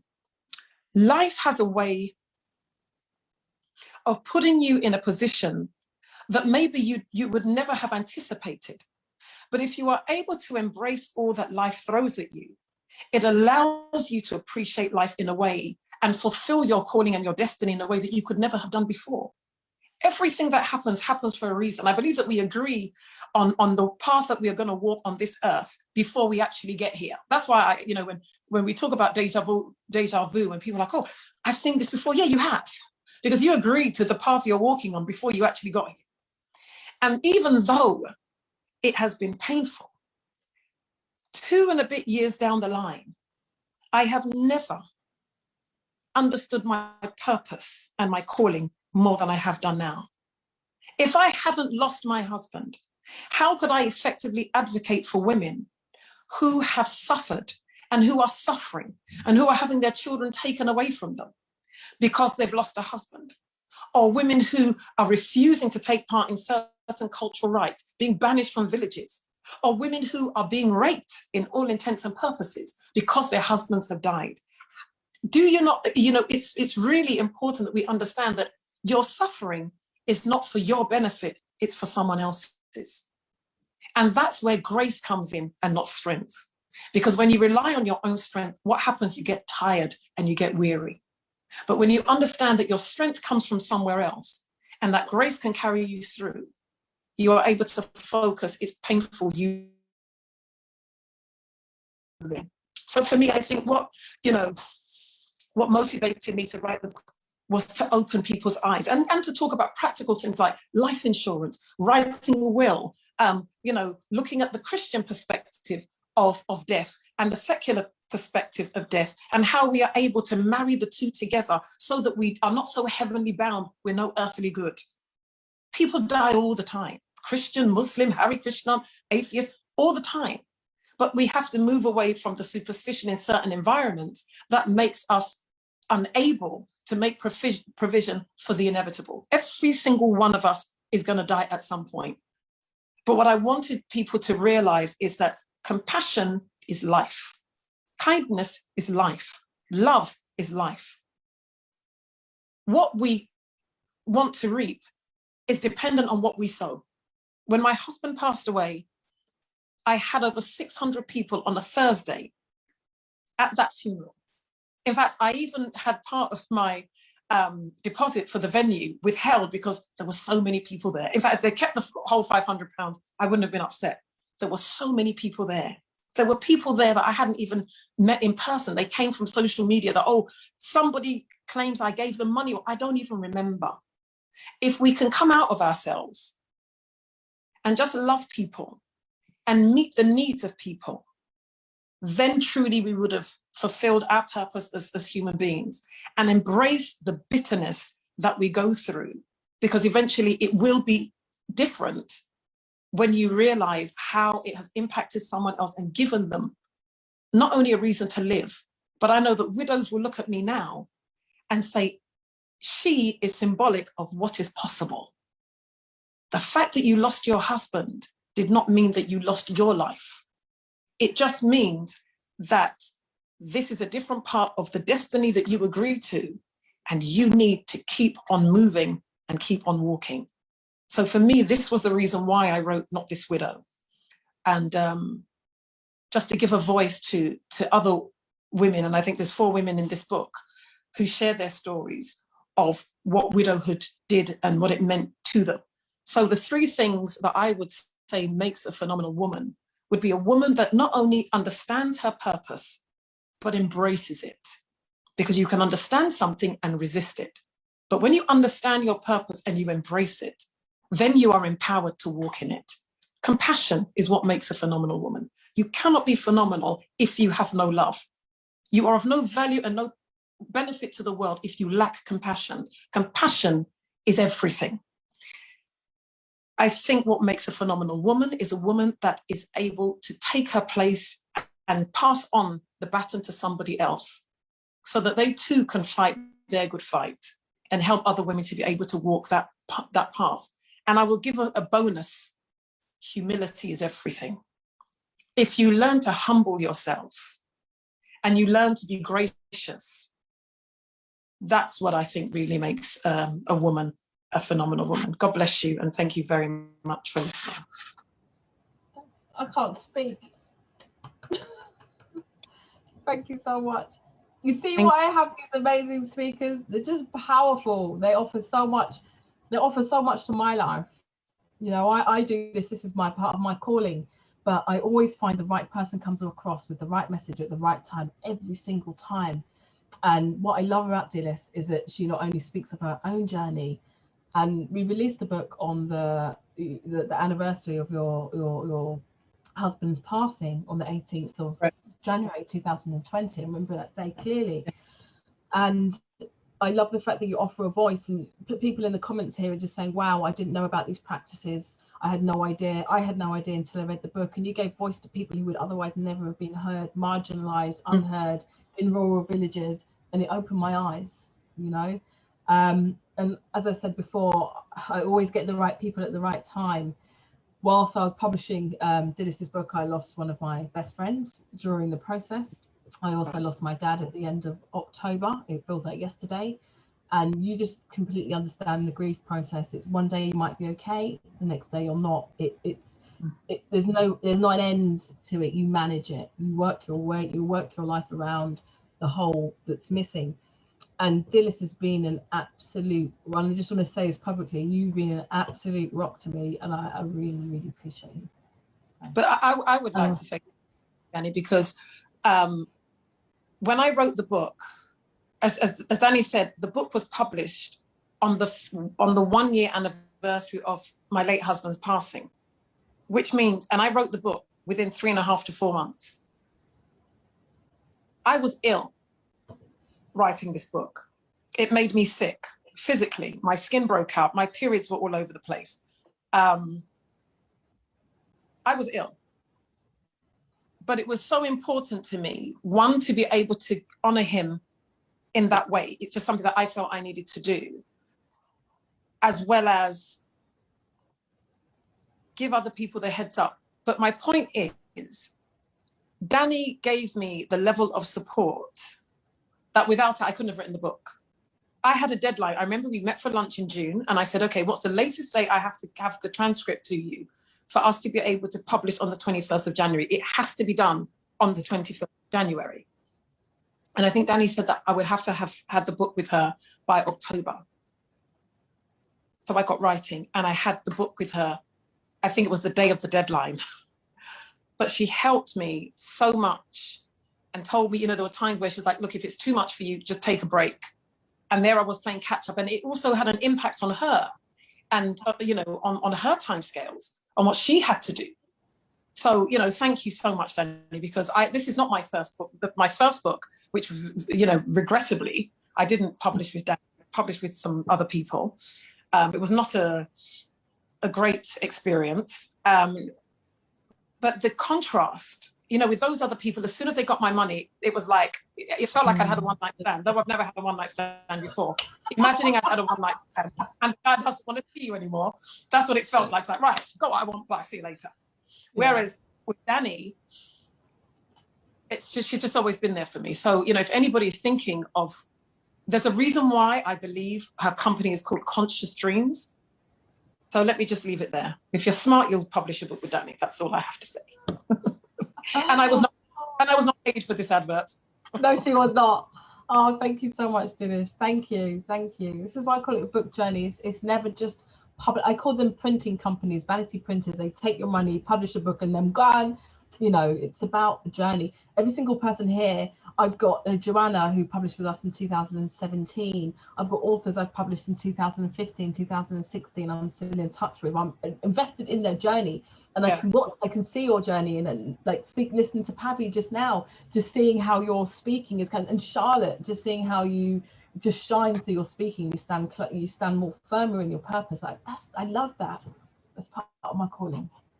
You have got so many comments, Dilys. So if I was reading these comments, I would be here all day. But the gist of it is that powerful, proud of you. People didn't know about some of these customs. There's a couple of questions here. Courageous, powerful, grace and strength to you. Joanna's read your book and loves it, enjoys it. Powerful. You really understand your calling, Dilys. Amazing. Thank you for the support in the chat as well. Thank you so much. Thank you, Dilys. Thank you. So next up, we have a new Danni. author. Thank you, sweetheart. Her book is not published yet. Her name is Eileen Forrestal.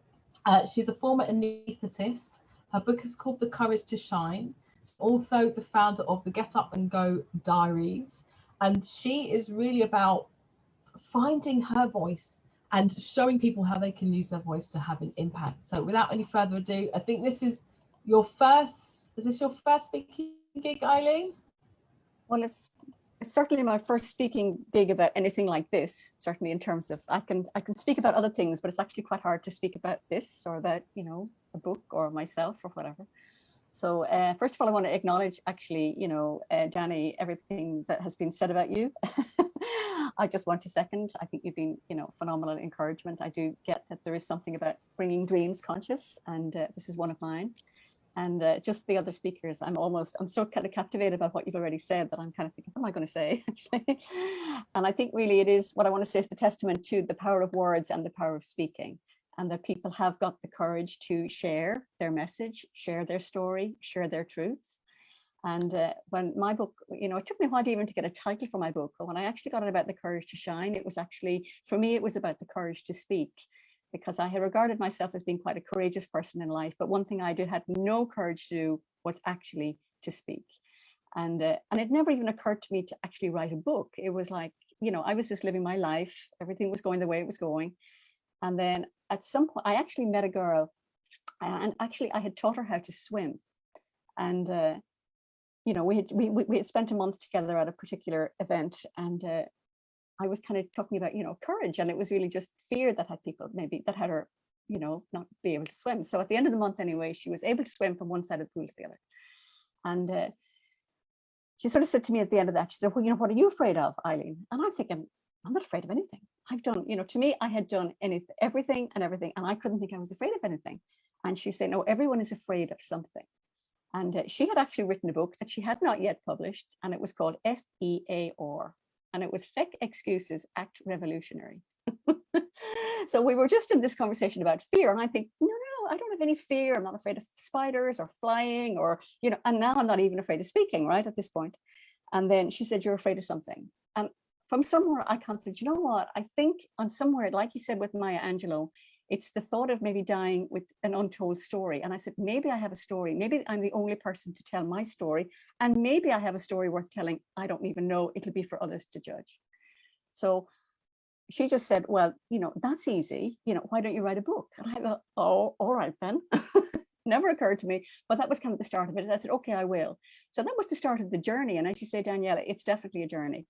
So my journey, then I had to go back to the beginning and really what was my whole thing. So my journey actually technically started when I was about 3, and I had an accidental overdose of aspirin, and I had a stomach washout. And subsequent to the stomach washout, I developed just a stammer. So I had a real stammer, you know, when I was just little. I just couldn't get any of my words out. It was just coughing and choking and whatever. So none of my words actually came out the way other people's words came out. And then, you know, people thought maybe it was my tonsils. So I had to go and have my tonsils out, and that did not go well. And it just became really, really difficult. So when I was about 13, I said, you know what, it's too tiring. I cannot get anything out of my mouth in any way. So there was a particular episode that I took in the book, but I just kind of said at that point, I'm just not doing it anymore. It's too hard. I can't say what I want to say. So I'm just going to stop. So I became actually quite silent. And then for myself, for kind of a lot of my life, then it was like I kind of imprisoned myself in my own silence. It's like, I'm not going to speak. I can't speak. Nobody can understand me. So I'm not going to say what I have to say isn't important anyway. It doesn't really matter. I'll just carry on. So actually I went into medical school. It was the longest course in college. I wouldn't have to use a telephone. I wouldn't have to speak to anybody. So I went into medicine and became an anesthetist. And then for 20 years, I was actually putting people to sleep and putting tubes down people's throats. And the irony kind of didn't escape me, you know. I went from 3 and here I am doing it so many years later.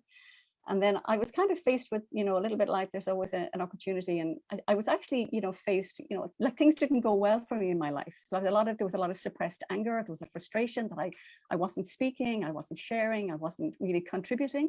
I was doing everything else. I was doing everything courageous. I'm jumping out of airplanes and I'm jumping off tall buildings and I'm doing anything like that. But I just don't have the courage to speak. So really, when I did actually find the courage to speak, and that was through somebody else's encouragement, that was not my own, it was somebody else's encouragement.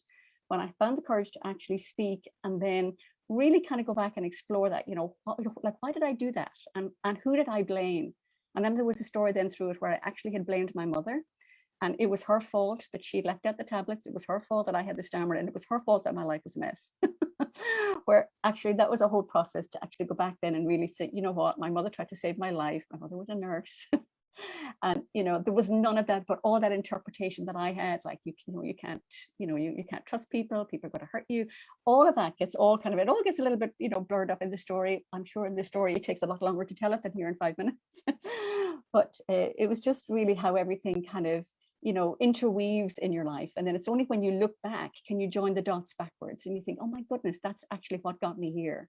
And then it's like, now I'm here. Well, now where do I go from here? So you've got to keep kind of, now you're out here now, and then just embracing, well, what's going to come on? So even actually bringing out a book and think, well, what's going to be ahead of me now? I have no idea. So, you know, it's quite exciting. I never quite know what I'm going to say next. It comes out of my mouth now. And I'm so pleased that I'm fluent. Like, that to me is like the greatest gift. So it's just that there's a fluency here. And I really just like, you know, other people to face, what is it, the fear that has them not do what they don't do? Because we don't do what we don't do, and we don't always acknowledge that it's a fear.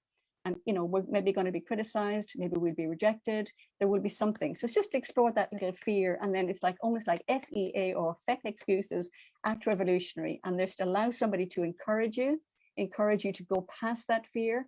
And then who knows what's on the other side of that fear. But, you know, really, we're not going to get there by ourselves. It's going to take somebody else, and it's going to take the Daniellas of this world to bring some books to life. And it's going to take, you know, everybody else who's written here a book, who's said what they've said here. It is going to connect with somebody, and somebody will see, and then we'll see an opportunity in what somebody else has said. You know, we don't live in isolation.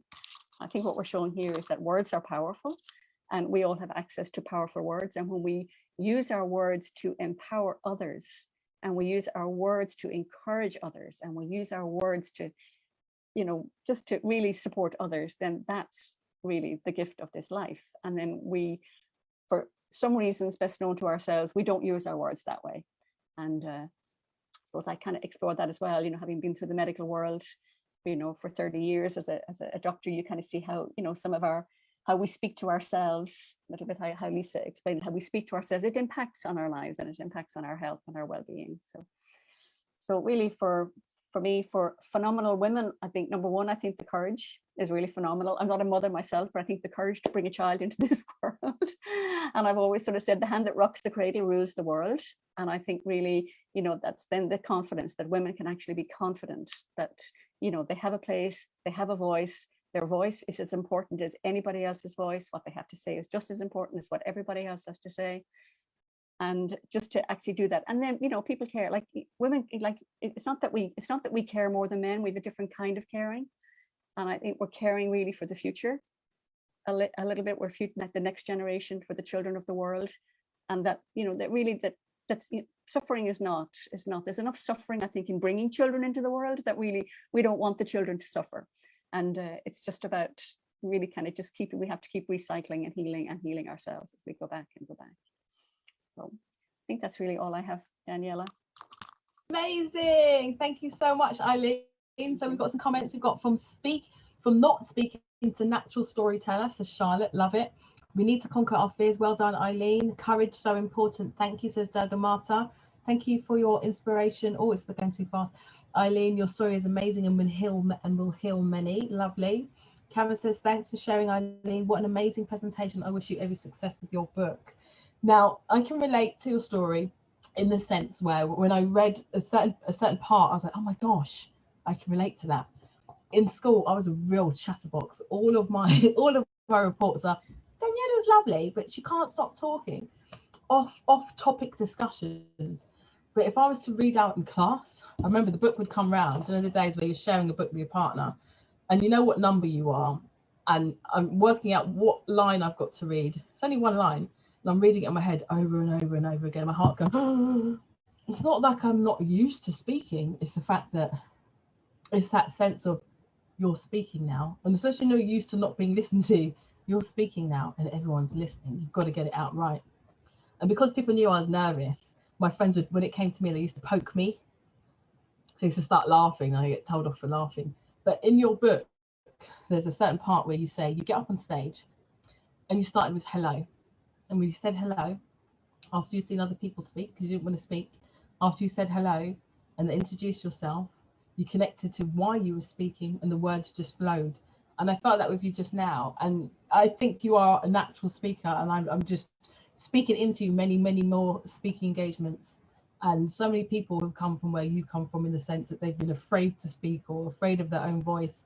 And the power of words is beyond our understanding. So thank you. Looking forward to publishing your book. Me too. Thank you, Daniela. Thank you. Someone else says, how we speak to ourselves impacts our health. So true. Exactly, Dagmata. And Cheryl says, you're a natural. Okay, so thank you so much. Our last speaker of this evening before our question and answer session is Joanna Brown. She's amazing. All of the women today are phenomenal and amazing. I don't know why I've chosen to call it phenomenal women, because I struggle even saying that word. We have Joanna Brown. Joanna Brown is an amazing person, mother, advocate for mental health, raising awareness about mental health. So her son passed away in 2017 after an 18-month battle with brain cancer. He died at 21 years old. She compiled all of his poems together. And these poems are, when she sent the submission through in 2018, so I'm a poet, I came from that background. When I read his poems, prophetic, powerful, incredibly moving. And whilst going through her grief, she compiled these poems together along with the biography, sent it to me, and it was a no-brainer. We had to publish it. The book is called Climbing Clouds, Catching Comets. She's also written a song to go alongside it. And if you don't mind, Joanna, I'd like, if I'm able to play his song. Sorry, his poem, I Am Love, because I absolutely love it. I can play it now, or I can play it at the end. What would you like, if you want me to play it at all? No, you can play it at the end. I don't mind if you play it at the end. Perfect. Okay, so I'll let you introduce yourself and share your story. Hello, Joanna. Hello, Daniela, and everyone, lovely ladies. Thank you for inviting me, Daniela. When you said, oh, would you like to talk? I'm thinking, well, I'm not really a phenomenal woman, but listen to everybody. Everyone has just been amazing. And I identify with so much of all your speakers. You know, there's been people talking about abuse. There's Pavi. Every time I see Pavi, she's so happy and she just inspires you. And being phenomenal, for me, I'll start with what I think is phenomenal woman. Being phenomenal is dealing with just trying to be versatile and dealing with the different changes of life. And I think us women do that so well. Eileen, I think you said you was a mother, but being a mother makes you phenomenal, because you have to forget about yourself and put other people first. Not only just versatility, but there's also the self-confidence that we have to have, that we gain throughout our lives and our life experience, that boosts your self-esteem and that self-love that we have to have. I think with all those things make us phenomenal women. Everyone is a phenomenal woman, and our journey adds to that description.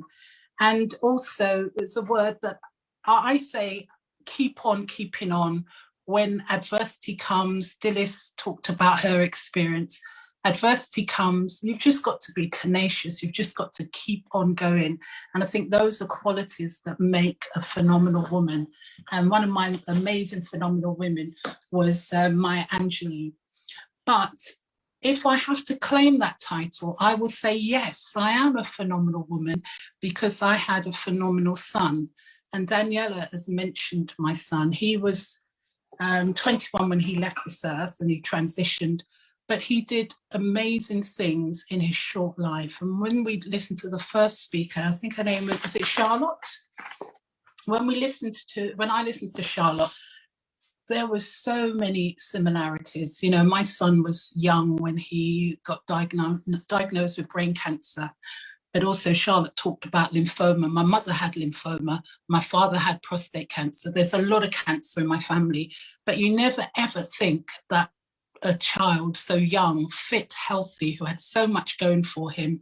He spoke at the Conservative Party about the police oppression, stop and search, and the abuse of that practice, acknowledging that it is a tool that the police need to have, but it's often abused. And he was given the opportunity to speak at the Conservative Party when he hadn't even formalised his politics at that stage, but he was so passionate about that.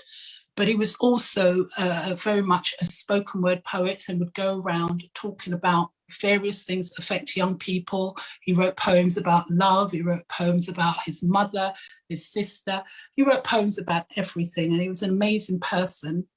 And I'd always said to him, oh, Alex, I'd love to write songs. And I dabbled a little bit and written some choruses at church with the Sunday, the children that I taught at Sunday school.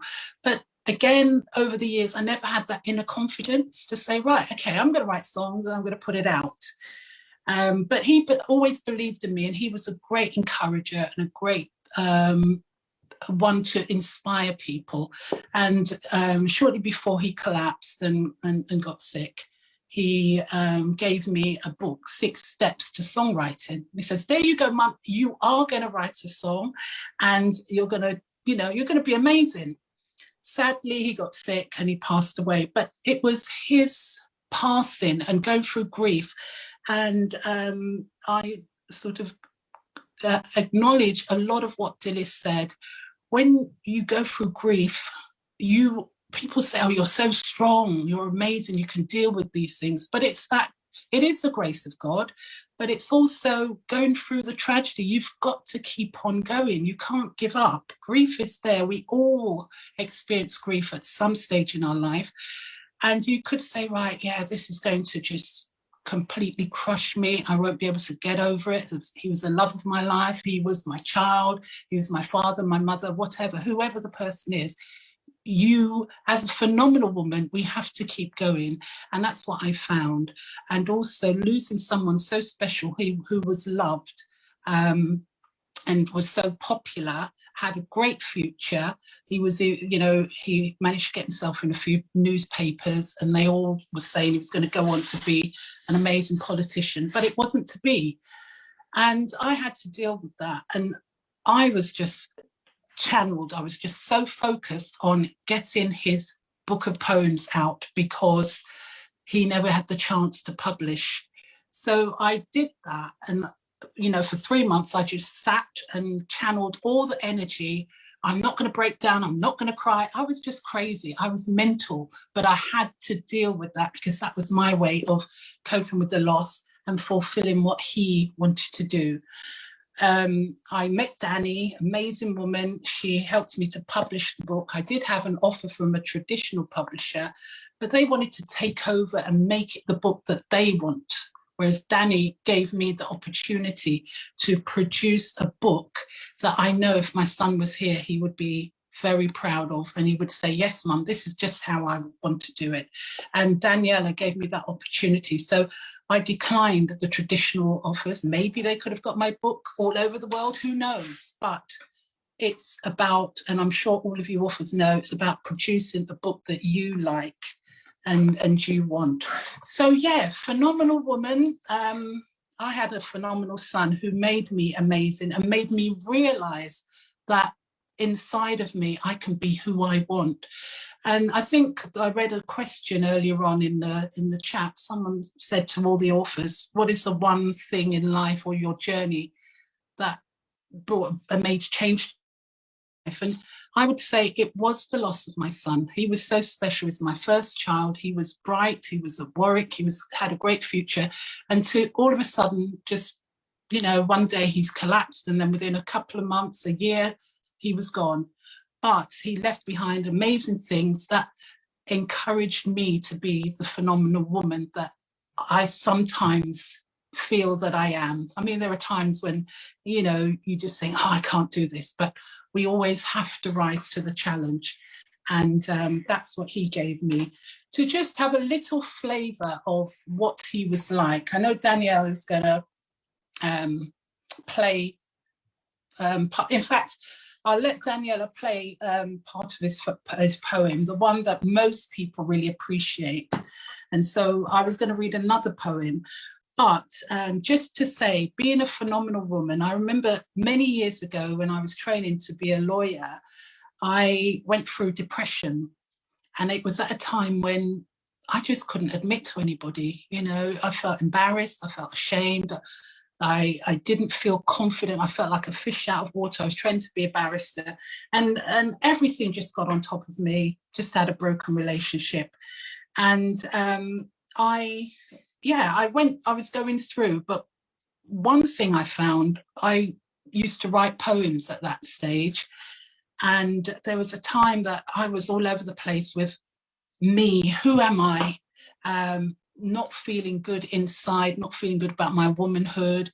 And then this poem, that day, I remember writing this poem to lift myself up and to give myself more confidence.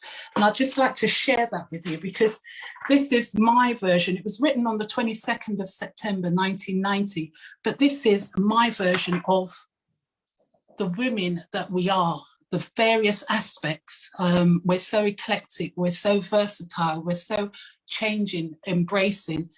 Someone mentioned having compassion, having love. And I feel that this poem just reflects all women. And I wrote it to lift myself up, to say that because you are a woman, you are amazing. It goes like, it says, sometimes I flirt and seek attention. Sometimes I'm incredibly shy. Sometimes I move with apprehension. Sometimes I ask myself why. Well, whatever my mood or inclination, I always receive sheer admiration from people who approach me with intimation, for I am a woman. At times, I'm strong and overbearing. At times, I'm weak and subdued. At times, I'm hard and seem uncaring. At times, I worry and brood. But whatever the facet of my personality, it has no bearing on how people see me, for in their eyes, beauty they'll always see, for I am a woman. And I'd just like to leave it there. And that's my sort of contribution to being a phenomenal woman, having an amazing son that inspired me. I wrote a book, I wrote a song, and that I got that released. I'm co-author of my son's books, Climbing Cloud, Catching Comets. I'm in the process of preparing another song. So I'm well on the way to saying I am now a songwriter. So there we go. Thank you for listening. Thank you. Are you that? Me, this is me. Are you that? Me. And you see? You find your purpose. You do. That's and right. You are. You find your purpose, and you gain confidence from the various adversity and tragedies that we go through. And in fact, Charlotte, I wish you all the best. I know you're going to do amazing things. You said a lot of things that my son said. Mum, if I get over this, I know I'm going to write poems, I want to speak to people, I want to encourage and inspire people. And when you have been given a chance and God says, no, it's not your time yet, I have spared you, I've healed you for a purpose. You have to use it in the way that God wants you to use it. So good luck to you, Charlotte. Thank you so much. I can see where your son gets his poetry from. I've known you for a while now. I knew you wrote songs. I didn't know. That's the first time I heard your prose. So that's touched me. That's amazing. Thank you so much. You got lots of comments there. Thank you. Inspiring. Janessa says, thank you so much, Joanna. You always phenomenal sister to me. You're so kind, loving and encouraging. Alexander would have been so proud of you producing his poems. Great privilege singing your song with you at your events. Oh, so yeah. Speaking of performing, I'm going to play I absolutely adore this. I Am Love. I'm hoping you can hear this and you can see this, so please do let me know, and then we'll have some questions at the end. We might run over by about 10-15 minutes if you're okay with that. 10 at 7:15. If someone said they'd like a copy of your poem, Joanna, somebody also so if you could contact Durgamata. Somebody also asked if there'll be a recording of this. There will be a recording. I'm going to send this out to everybody as well. If you are watching and you want a copy of any of these books, if you want any one of these books, just message Faye Thompson in the chat box or on Facebook Live and just say, I want all of the books. All you need to do is like, share and comment, and we will choose a winner for each one of the authors to send your book out.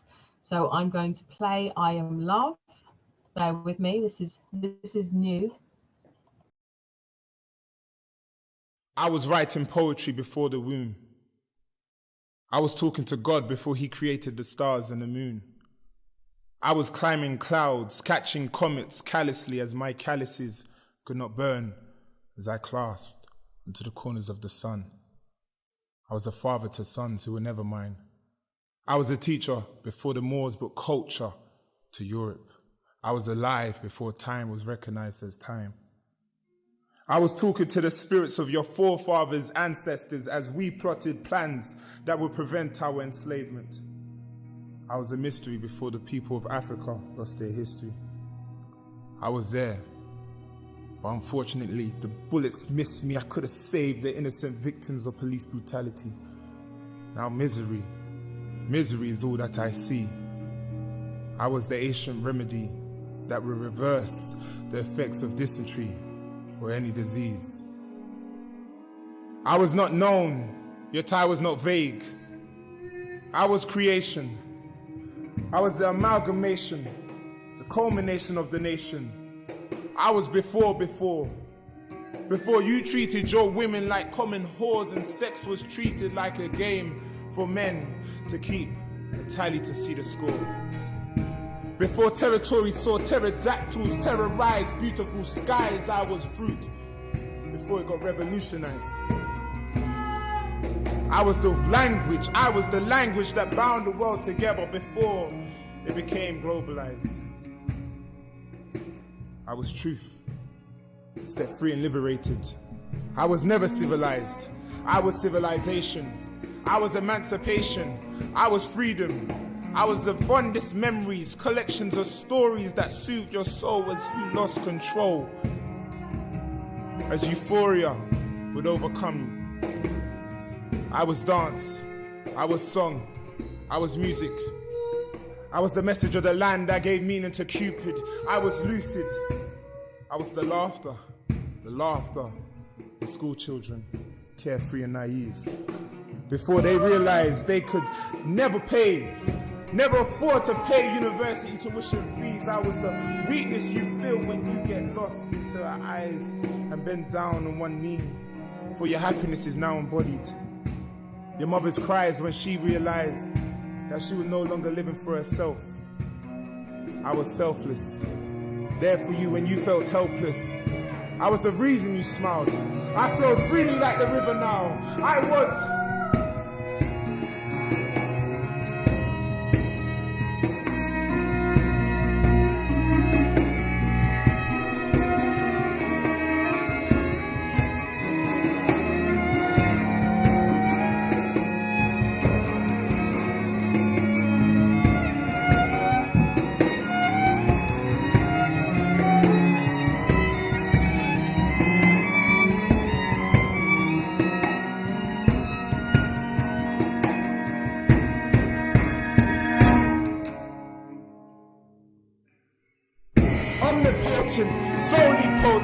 I was the reason for the inception of mystical potions, lotions, notions, oceans. Could not compare with the depth of my being. I was freeing you from the chains of hatred. I was sacred. I was ancient, yet renewed constantly. I was never tainted, no matter what they tell you, because I can never be manipulated in my purest form. You see, I am the thing that will survive your very existence, commemorating your life with passion and persistence.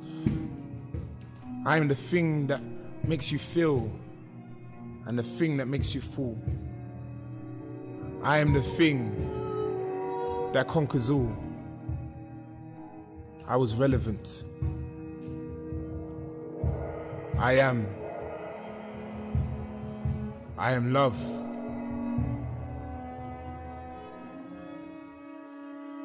I am love.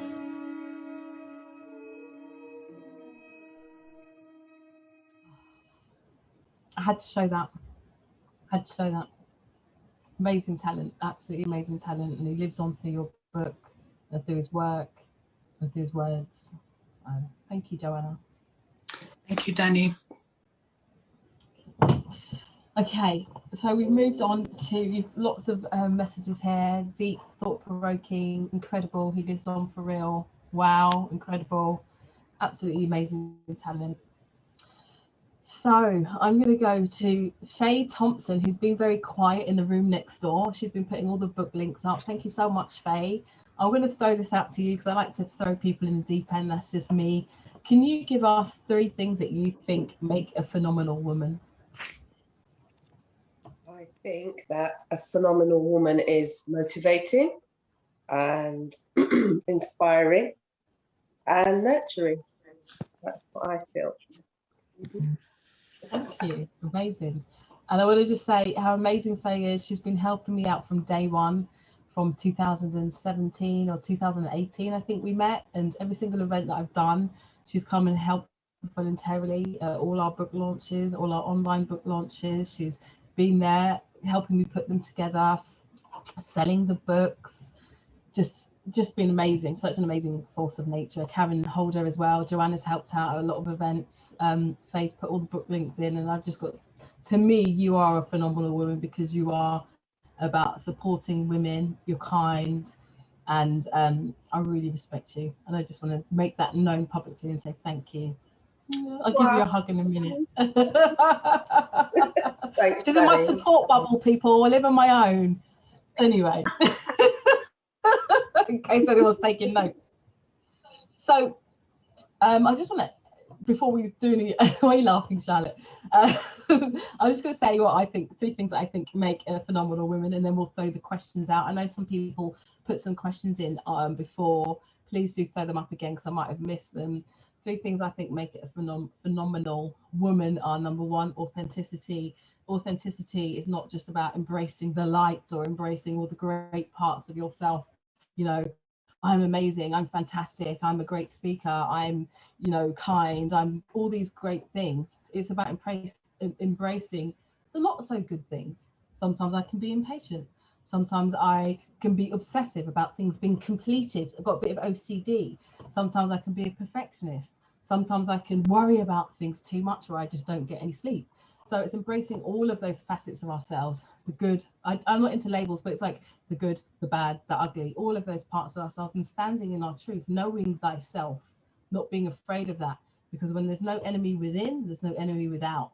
When we're honest about who we are, regardless of whether it's great things, good qualities, regardless of whether it's about our flaws or our faults, it's taking accountability for who we are and standing in our power and being honest about who we are. So that's number 1. Number 2 is our ability to support other people, not just women, but supporting other people. But speaking on women, I don't know if anyone's seen my post on Facebook recently. I don't normally delve into celebrity gossip, but I know at the moment there's a false self-appointed relationship guru at the moment who is now being outed publicly for cheating on his partner, having done all of these things, putting her trauma. It's obvious this wife is in immense trauma. What is hurting me deeply is that so many people, especially women, they did a confession tape and she was wearing a black bonnet or a black hat, but people are saying that she's wearing a shower cap and a bonnet and criticizing how she looks and calling her weak and saying she's frumpy. For me, that's not empowering. Why is the focus on the victim and not the person who's the perpetrator? And I think we've got a long way to go in terms of really understanding in our fullness what supporting women actually means. Being empathetic, being kind, being understanding. So yeah, supporting other people, being an offer of support. Number 3 is, can't remember it now, so I'm going to think of one off the cuff. Number 3 is taking a leap of faith. Yeah, being able to not buy into this false narrative of what our limitations should be that society dictates upon us. So when you get a no, or when you hear that there's a slim chance of achieving something, not allowing that to become your reality. So we've spoken a lot about people or us being able to reframe our realities, and where we start is not necessarily where we're going to end up. Because if where I started was going to determine where I end up, I wouldn't be doing this at all. So being able to have the power to transform our adversities or our challenges or our difficult times into something that's positive, where we can educate, inspire and empower other people so that they then can take on your lessons and see a mirror through what you're doing and be able to start to transform themselves. And I think those 3 things make us phenomenal women. So with that said, does anyone have any questions for our authors or for myself, or any comments or anything that they want to add? And again, if anyone wants any copies of the book, just message Faye, and if you want them all, just say I want them all, and we'll pull out a winner on definitely by Wednesday, hopefully Monday.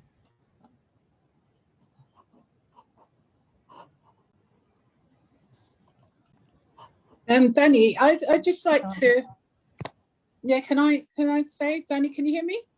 Yeah, I can hear you. Hello. Yeah. Yeah, hi.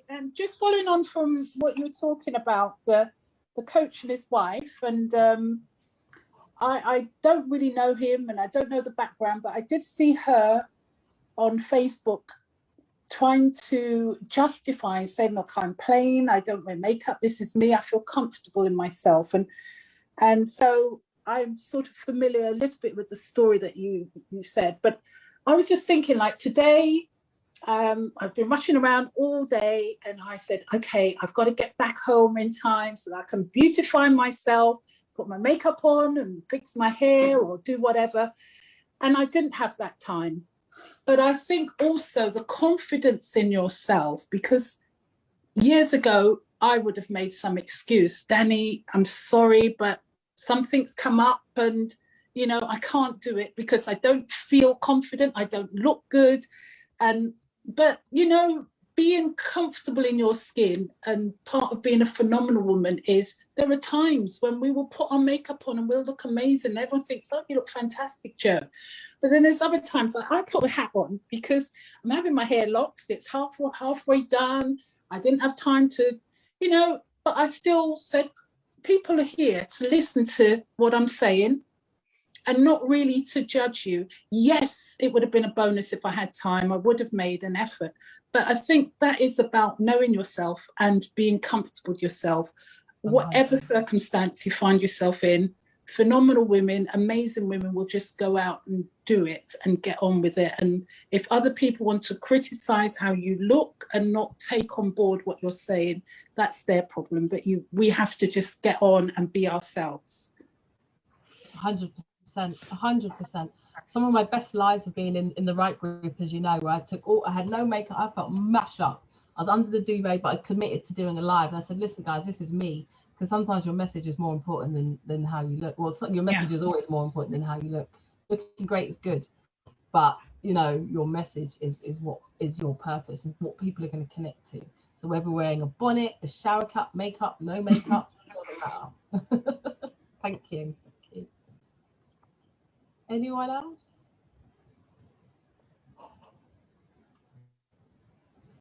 Layla says, to hell with the makeup. Lisa says, thank you everyone so much. I have to dash. She's got another event. It's been such an honor to be here with you all today and learn from you. Thank you to everyone from the bottom of my heart. You've been amazing, Lisa. Thank you so much. Any questions for the authors about their journey, publishing, writing, whatever it is? Any comments about what you think makes a phenomenal woman? Hi, I have a question, and I apologize if this was answered because a couple of times I had to dash in and out of the Zoom. Marva, hello. Yes. Hi, I'm Marva. Hi, everyone. I just wanted to ask if, well, from what I gather, most of or almost all the authors kind of had their manuscripts or their draft kind of in a good position before the publisher approach, or is that not the case? Or is there anyone who's kind of still has just kind of approached Danni or approached any publisher with the kind of general idea or scope of what they wanted but hadn't completed or more or less completed their book at that point? So there's 3 different tiers to that. So number 1, the first protocol would be a free 30-minute consultation. So that could be if you've got a little bit of an idea, maybe you know what your message is, who your audience is, what your why is. So it's about thrashing out your structure first. Structure is really important before you start writing. So you can book the free 30-minute consultation to help you work through your idea. In terms of making a submission, we'd always say it needs to be a full manuscript. I'll put a submission email in there in a Word document with a brief outline in terms of what you want for your book cover.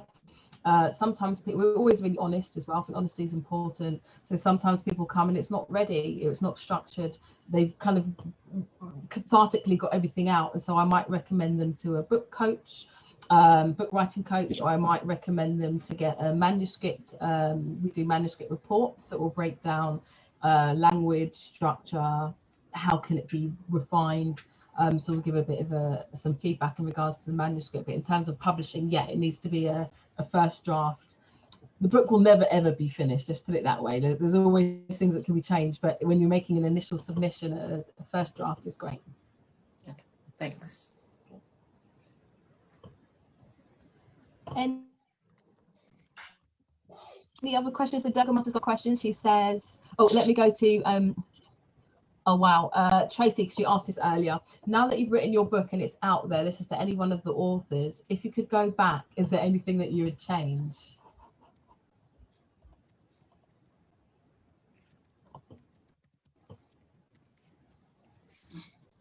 Thinking hard now. I would say I wanted to create a book that I felt would do my son justice. It was also like a memoir, so I put loads of pictures in, and there were lots of color pictures, and it was nice. It was sort of like, you know, a keepsake. But from a commercial point of view, if I had to do the book again, I probably wouldn't have put as many pictures, or maybe just had maybe 1 or 2 pages with color pictures, and that's it, because it can make colored pictures and colored pages, and having color makes the process that much more, eats into your profit if that is what you're going for. I mean, at the end of the day, it was to get my son's book out there. If it makes profit, that's a bonus. But if you are thinking of publishing a book, that's one thing that I learnt. And it was mentioned, but I, you know, as I said to Danni, I just want to do it and get it out there. But that's something that I think if I was to do it again, I probably would have had less pictures and used less colour. Yeah, definitely. And it also, the thicker the paper, the more expensive it is to print, which means you need to set your retail price a bit higher. With your book, Joanna, as a keepsake book, and you really wanted colour and the pictures in there. When I published one of my first books, it was a poetry book called 7 Shades of Love. I had all manner of pictures in there, colour, paper thickness, and it costs a lot to print. So can I also say one thing? So as I mentioned before, I translated my first book from English to Czech, right? And this book has 16 pages extra because I already included what I didn't before. Right. So yeah, so there's always something you want to talk a bit deeper and more, and you want to you grow, right? And so I just want to explain and be more clear. And I'm sure like in 10 years or even 2 years, I will do the same, because we always grow every single day, and we always have something to add, because we become wiser as we get older. So yeah. So are you saying there's going to be a book called 30s and Happy coming up soon? Well, I don't know. There's a big chance. Exactly, because right now I have nothing to write. I'm just like, I've done it, cool, done. And then maybe something else gonna happen with my life. In 5-10 years, I'm gonna meet new people. I'm gonna travel somewhere. I don't know, you know. So it's life. You share your story as it goes. Exactly. We're always growing and evolving, writing till the end. Dagmar says, do the books have to be about transformational experiences? No, we publish all sorts of books, self-development, as long as they educate, inspire, and empower. We publish sci-fi novels only because I had a 13-year-old come to me with an 84,000 word sci-fi novel, and it was amazing. So we take sci-fi, children's fiction, poetry, all sorts, as long as it's positive and has a positive message. And obviously it's a good first draft. 2 more questions. Last is, Charlotte says, have you learned anything from writing or publishing your book?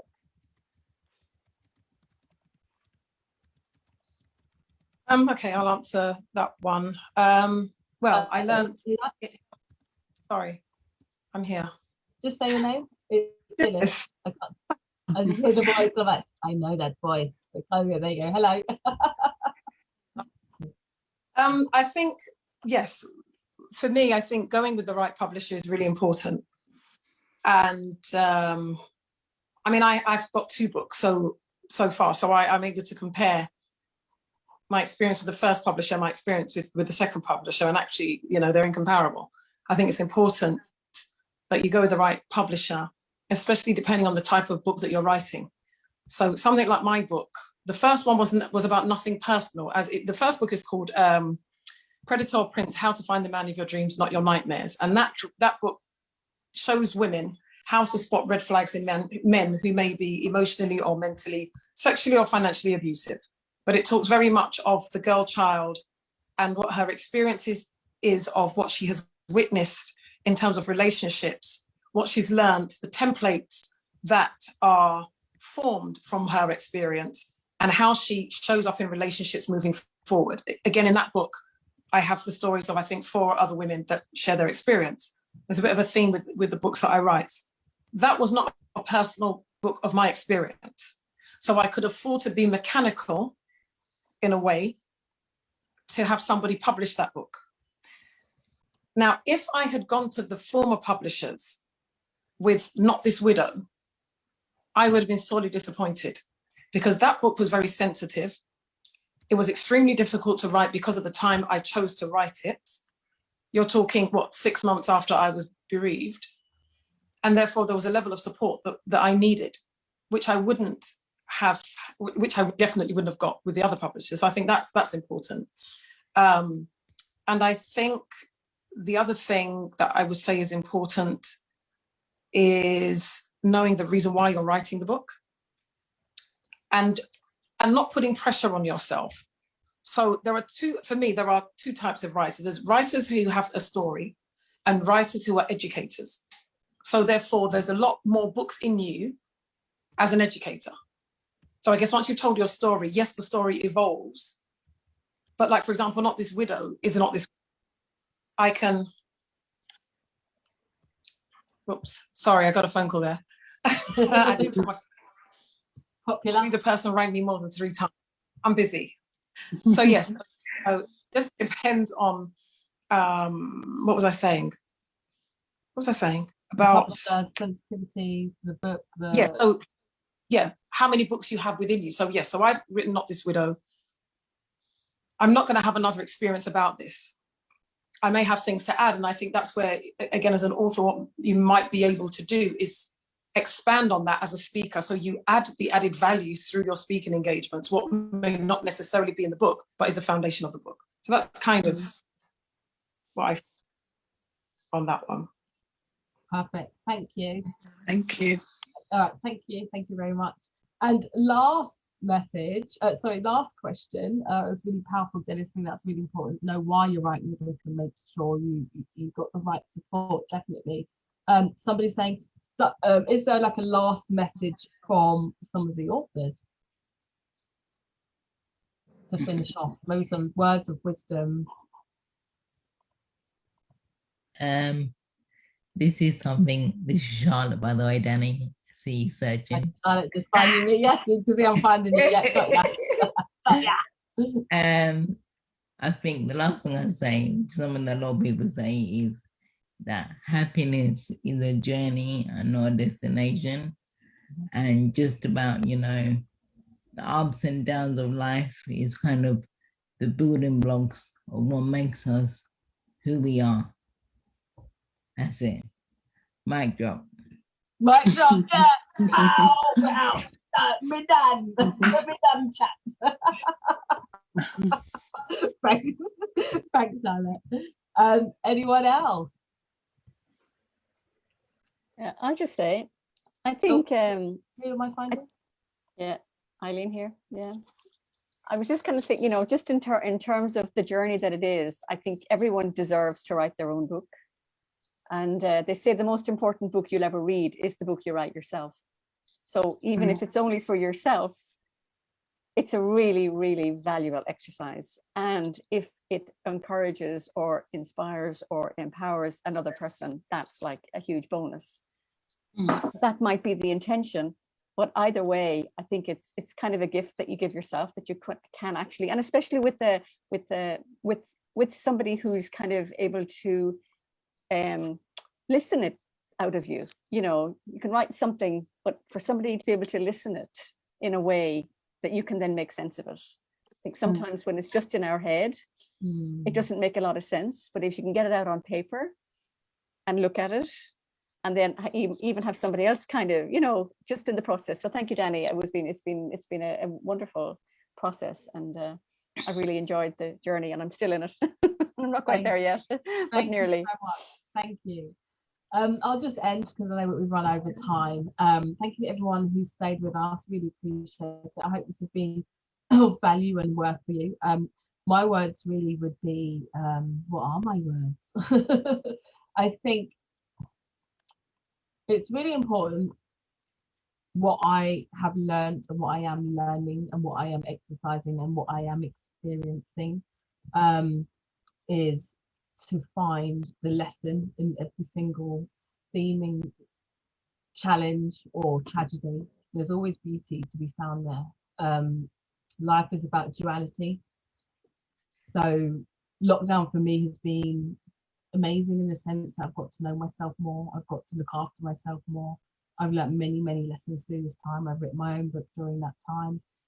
I've had lost quite a few people during that time. And I think no matter how hard that journey was or is, because it still is hard, it's being able to know that not every day is going to be amazing, but to cherish the good days, cherish the people that you have, but to look at the lessons of every single thing that happens, every challenge, every interaction, every difficult moment, to ask yourself, what is this teaching me? Why is this being brought into my energy?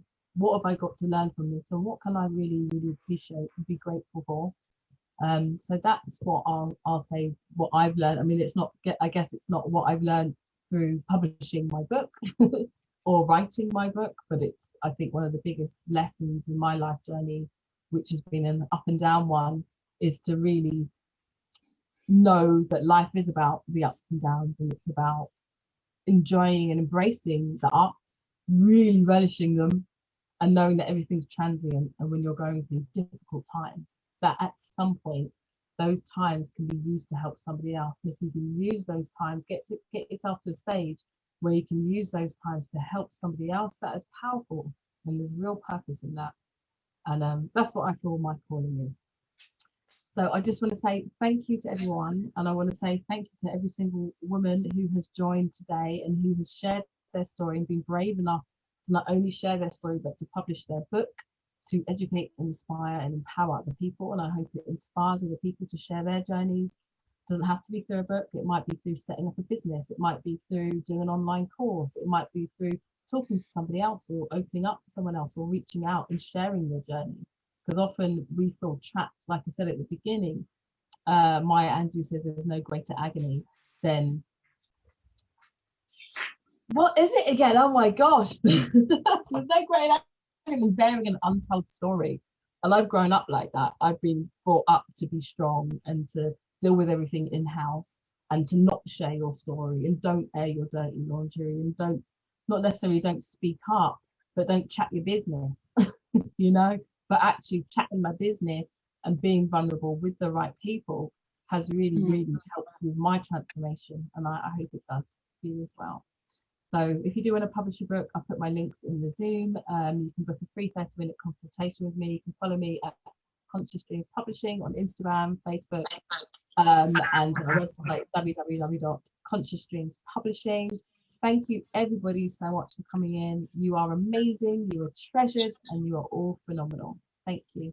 Mwah. Danni.